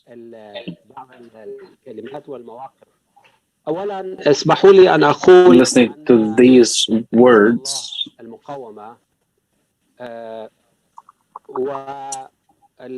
صاحب الدور الحكومي يعني جزء نوعا ما من الحكومة أيضا منذ فترة في أقل التقدير. هذه الأبعاد الثلاثة لا يمكن وضعها في خانة واحدة وتقييمها تقييما واحدا. Those 3 dimensions cannot be put in without regard to each other. The performance of Hezbollah has to be objectively assessed. And when you talk about Hezbollah as a resistance movement, it has a separate role away from its role as a national Lebanese political party. And as we know, the partisan thought in the region and internationally, at least in the Islamic world and even elsewhere, has not crystallized quite well politically. So we don't have parties that are cross-governmental or cross-projects. Usually parties are part of governments. So I personally believe that we have to separate without absolute dealing with those 3 dimensions as one continuum, the madhab, the resistance, and the political party. And to be fair, Hezbollah, under all of those banners, I personally believe that it is successful in those standards. However, the degree of success differs from one level to the other, and also the challenges it faces differ. So this movement, as a madhab-based movement, does not face the same challenges faced as a resistance movement. And as Dr. Talal, the dear Dr. Talal said, the part related or linked to occupation and liberation from occupation and the confrontation to hegemony or domination, this may be the basis for the universal war declared on this party. So some sort of separation, not absolute separation, but some sort of separation has to be made between Hezbollah as a madhab and as a resistance movement. This is the first point. The second point, of course, why have I mentioned this? Actually, because I want to make use as a commentator I don't know whether it's fortunate or unfortunate that I'm speaking as a commentator after all the speakers, because many of the speakers and participants talked about the role or the priority given to confrontation of hegemony as the main role for Hezbollah. But the question, as a party, was the main priority for any party in any government, in any national government, in any country? Can it be, I am speaking about it as a political party, can it be the priority to face domination or hegemony, American hegemony? Of course, as a resistance movement, it's understood that its priority would be to face up and confront occupation and hegemony and regional intervention. However, as a Lebanese political party taking a role in the government with its own ministers and its roles and tasks within the state or the country, then it is worth asking and contemplating is, can we combine, or can it combine between the utmost success as a party and the utmost success as a resistance movement? Or if we look at the sectarian or the madhab level, if at the end of the day, Hezbollah is a sectarian party or a sect-based party, although resistance itself is not at all, absolutely not. But it cannot be denied that politics in Lebanon is managed on a sectarian consensus method. Can Hezbollah reach the most of both the success internally and facing up to challenges and to the economic challenge, etc., and its success as a movement of resistance? Undoubtedly, its success as a resistance movement is outstanding, and its role as a political party internally, compared with other political actors in Lebanon, it's further positioned from corruption, and it's one of the most honest and righteous parties. However, we have to remember, and I'm speaking here to Mr. Hakam, that the success of the party cannot be established on just lack of corruption, because if you are not corrupt, that does not necessarily mean that as a minister or as a governor you are successful. So you might give the ministry to a philosopher, to a jurisprudent person, as someone who is faithful and honest and righteous, and be the Minister of Electricity or the Minister of Labor, but fail to work on the government agenda and executively. So this is worth considering, although I am highlighting the success of Hezbollah in terms of the resistance. As an Iranian who has been first-hand witness of the situation or the experience of Hezbollah in Lebanon and learned a lot from this human cherished experience, I would like to point out something that may be unusual for someone like me to say, which is that this experience of Hezbollah by a religious movement that is faith-based in terms of resistance and its choices, it is more advanced than the Iranian experience, actually, on different levels. I don't want to take a detailed comparison here, but Hezbollah has taken a structure that is more advanced than the Iranian experience. So it is not a satellite or an auxiliary experience in that sense. It is an experience that has evolved and developed a lot, so much so that the Iranians themselves regard it with so much respect and learn a lot from the performance in those three levels. If we look at the speeches of Hassan Nasrallah and his discourse, we find that Hassan Nasrallah, compared to Iranian leaders, he is more rational and than many Iranian leaders. We have to regard this experience as an important development in Islamic movements. The other point in relation to Islamic movements, I believe that Hezbollah actually has established or accomplished an important achievement here, because the world has witnessed many faith-based organizations or movements that defend God, so to speak, be it the Christian movements or Islamic movements in Egypt, or even ISIS, Al-Qaeda, or other well-known Islamic movements. Their point is to defend the doctrine or the Sharia. And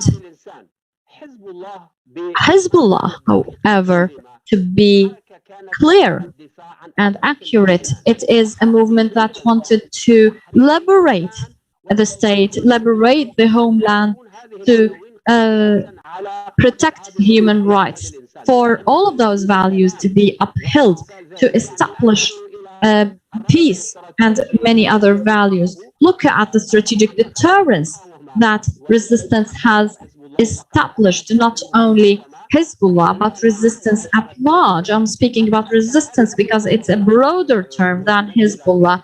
This resistance, represented and led by Hezbollah, has been able to secure peace. On the contrary, Hezbollah has not given rise to wars, but has decreased wars around the globe or internationally. So it is an important experience to be read into in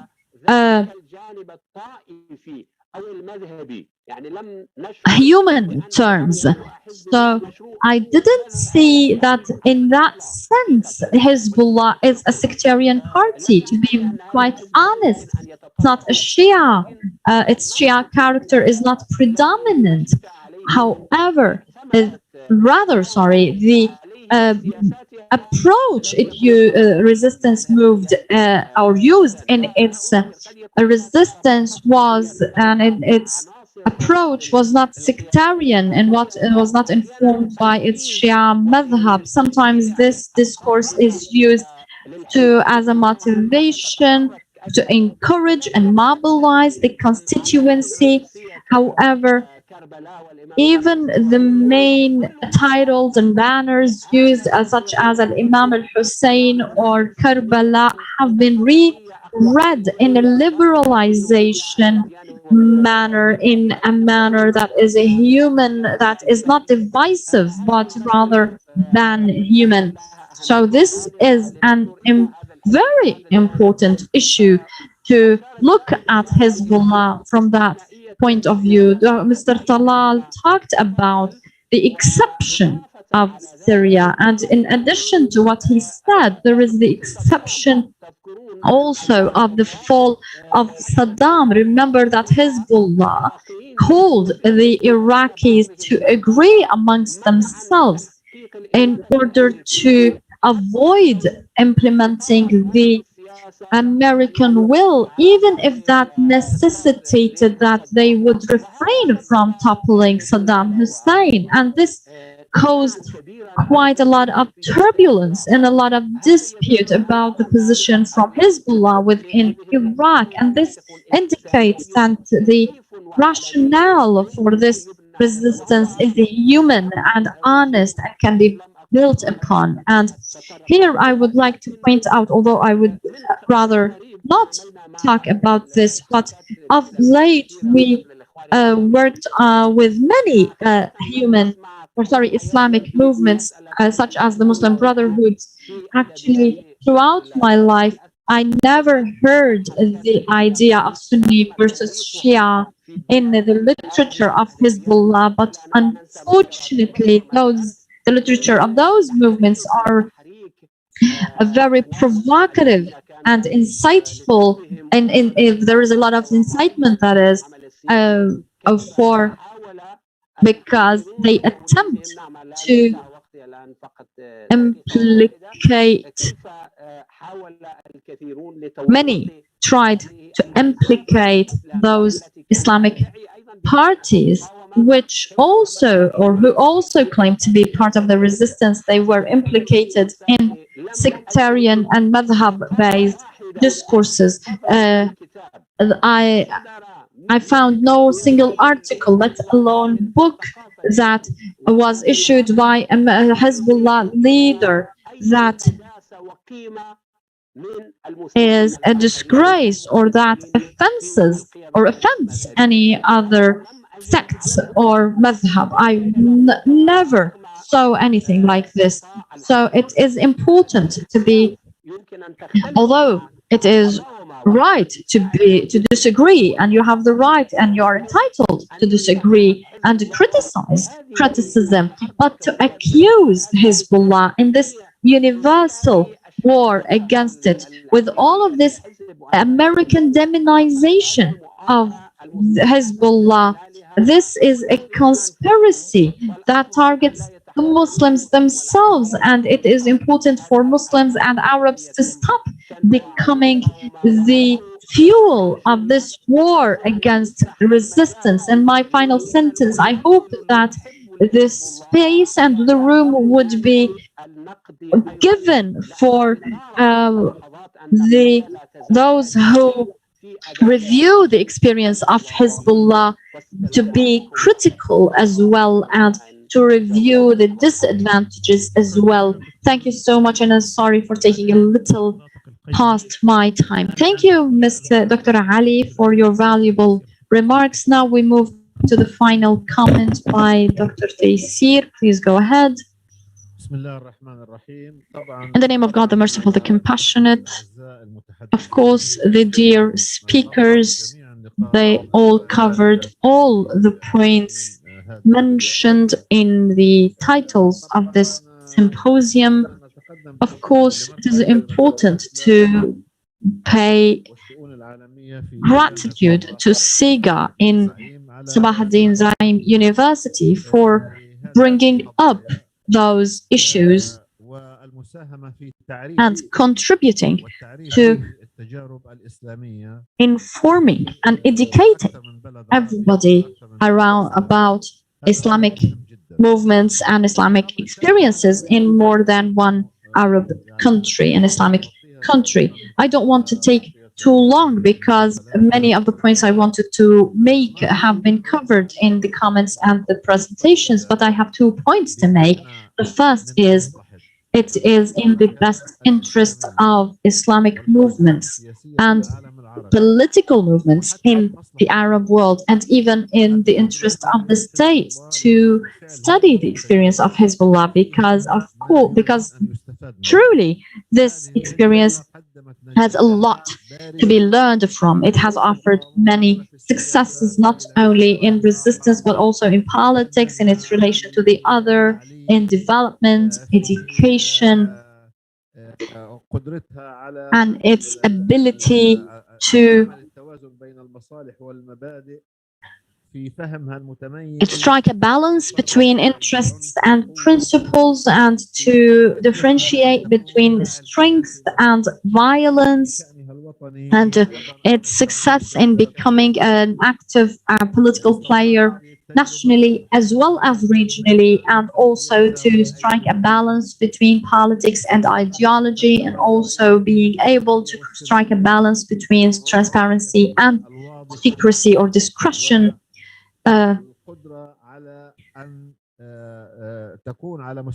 it was also able to stand up to the level of security threats that threaten the resistance movement such as Hezbollah. Other points made by some of the speakers, which is internal education and awareness raising within the ranks of Hezbollah. There was an paramount ability by Hezbollah not to create a clash between this internal education and the surrounding culture. And this can be, and anybody who sees the situation of Hezbollah can bear testimony to this. The other issue I wanted to say was the relation between Hezbollah and political or Palestinian resistance. Palestinians who are genuine part of the genuine resistance. They acknowledge that part of the balance between them and the Zionists or the Israeli enemy is balanced, and part of it, an essential part of it, is the presence of Hezbollah in Lebanon. It's part of the power balance in Palestine itself. This is something that has to be understood and remembered. What I wanted to say about Hezbollah and resistance movements is that resistance movements in Palestine, the movements that are achieving in their against Israel, they acknowledge that Hezbollah has provided support, training, and other sorts of backing for the resistance movements in Palestine, although very few actors have been able to offer this backing all across the history of those resistance movements. Also, they bear witness that Hezbollah has not intervened in the internal affairs of their of the resistance movements in Palestine, despite their alliance. This is what resistance movements in Palestine say in a number of occasions and statements, not in a mere passing compliment. So Hezbollah, despite its alliance with Palestinian resistance movements and the wide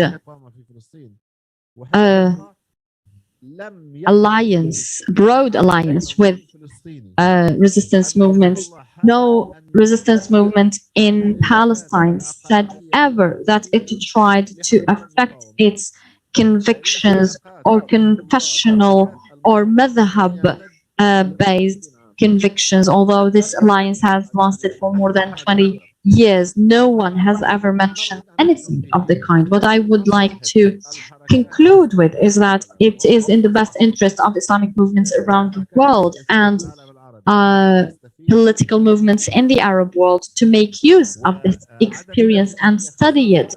And if they don't study it, they would lose, because through studying it, they might find methods and ways to overcome their failures, because we know that political movements in the Arab world are in crisis and are inactive or helpless, more or less. I don't want to take much longer, but those are some of the remarks I wanted to contribute to this discussion.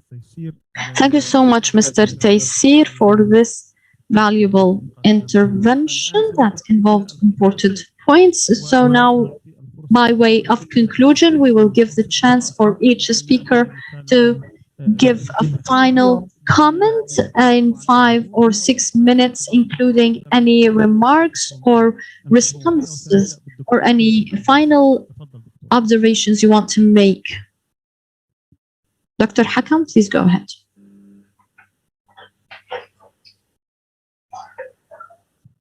يظهر أن الدكتور حكم خرج. طيب. إذا ننتقل إلى الأستاذ رشيد. هل تسمعني؟ So we will move to Dr. Rashid. Mr. Rashid, do you hear me? نعم دكتور أسمعك، ولكن أنا بسبب العطل اللي كان موجود. Because of the technical problem that I had on my laptop, I couldn't hear what Mr. Ali said and what I've heard from Dr. Taysir Al-Khatib, so I agree with everything that he said. Okay, yes, Adam, what I'm asking you to do is to comment about the development. If you want to have any comment on the Syrian issue that was mentioned several times, or also what, as you talked about the future prospect and what might happen after the elections. What I'm going to talk about is the buzzword that is taking place right now in Lebanon. Of course, the Lebanese elections will lead to more deadlock, and things in Lebanon will head towards having some economic security and political tensions that will lead the conflicting parties to have a new constituent assembly that will take into consideration the regional balances and the regional changes that are taking place. This will lead to a dramatic change in Lebanon that is most likely to be tragic, and we need to wait to get out of this bottleneck with a new formula that will lead that will result from the negotiations that are taking place between Saudi Arabia and the Islamic Republic of Iran, which until now all indicators say that the Lebanese issue is not discussed yet. And as the entire region is waiting, we are waiting the results of Vienna negotiations as well.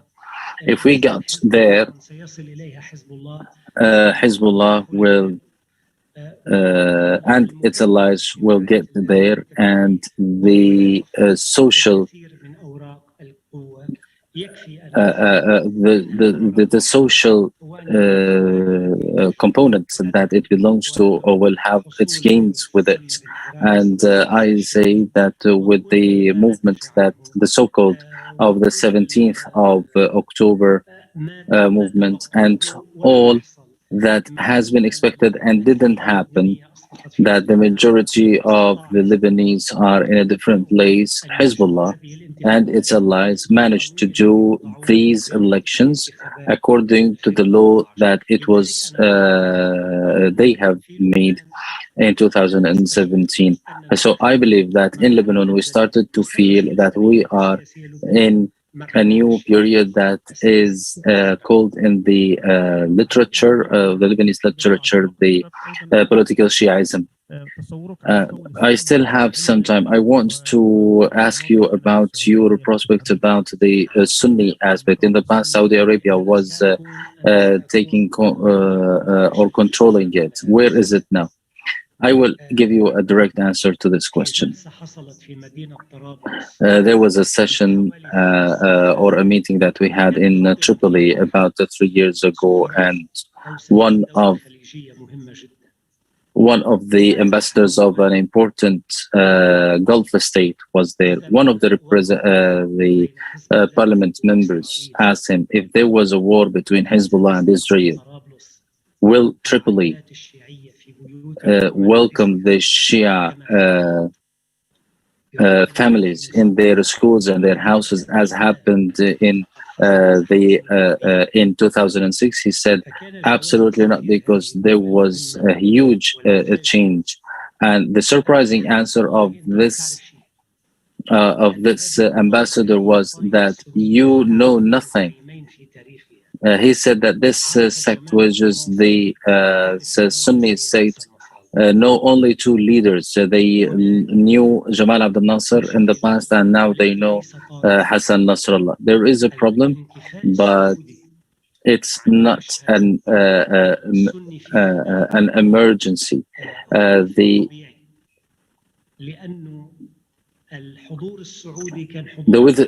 Saudi withdrawal from what is happening is normal one, because it has nothing to do with the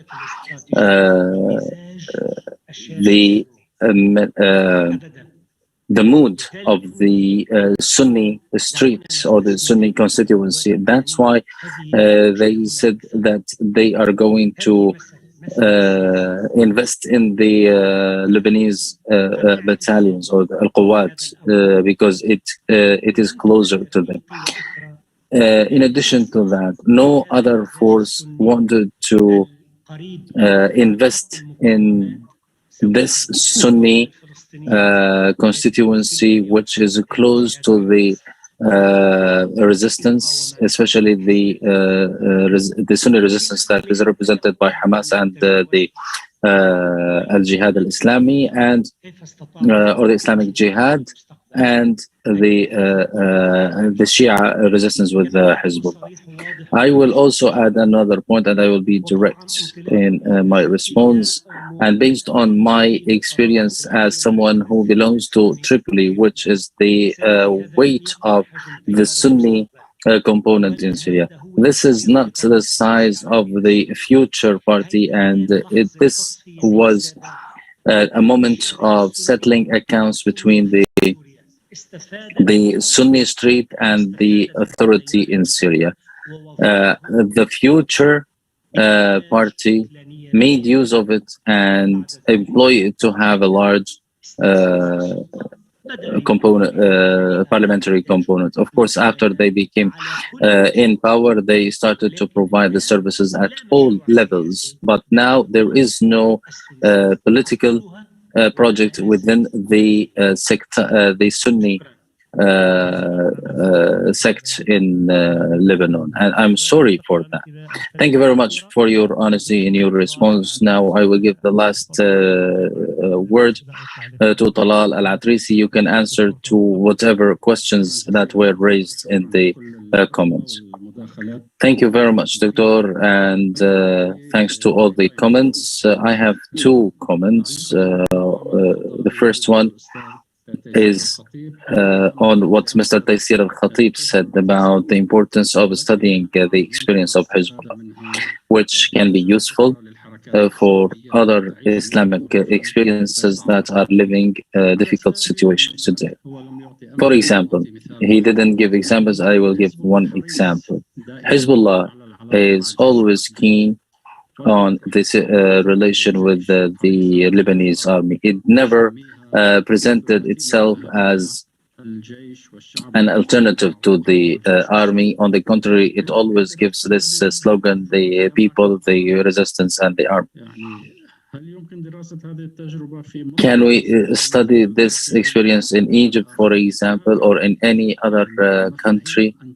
There are things that were produced by the experience of the resistance. I believe it's worth studying because the Islamic project has things in common, concepts that are in common, and that they can be useful. This experience can be useful to other countries. For example, is it can we always have this enmity with the army or no? For example, what happened in Sudan or what happened in Egypt, can it change come from outside the army or with the cooperation with the army? These things that can be made use of from the experience in of Hezbollah. In terms of the situation, the Sunni Shia situation in Syria, that's true. We were raised in Beirut. We were supportive to Abdel Nasser, and in our elementary school, every day we used to sing the songs for Algeria. So we were raised on that issue, and we joined the Palestinian resistance. That was the mood that we had all the time. Of course, there have been changes, but I believe that Saudi Arabia have made a strategic mistake by dealing with the Al-Hariri and the future currents. This is a strategic, or that was a strategic a problem. You cannot deal with in such a revengeful way by someone or by a community that is supportive of al-Hariri. I don't think that any sane person in Lebanon can justify that Samir Jaja can be given the authority to lead the Sunnah in Lebanon or to be voted for. This is against the sociological and religious understanding of the Lebanese society and its Sunni components or Shia components. They cannot accept this formula. This is a strategic mistake, and I don't know how the Saudi Arabia can think in such a way, or who is the advisor who thought about this idea in a time that this is axiomatic, that things cannot be in such a way. That's it from me. Thank you very much. Thank you, everyone. Today was a very fruitful day, and we had a lot of ideas that requires us to think deeply about. Thank you all. I would like to thank all the speakers, Mr. Talala, Mr. Kirkar, and the commentator, Mr. Ali Mirzai, and Mr. Taysir Al-Khatib. And in the morning, we had also Dr. Ali Fadlallah, Dr. Bilal Al-Laqis, Dr. Mahmoud Haidar, and also as a commentator, Al-Hudayl Al-Mansari. Today was very fruitful. Tomorrow we will continue with similar papers, and tomorrow we're going to speak about Palestine, about Hamas movement. We will start in 11 o'clock. I don't know if in Istanbul time. I don't know if the same time applies to Lebanon, Qatar, Egypt, or Lebanon and Palestine. Thank you very much, and peace be upon you all. Thank you.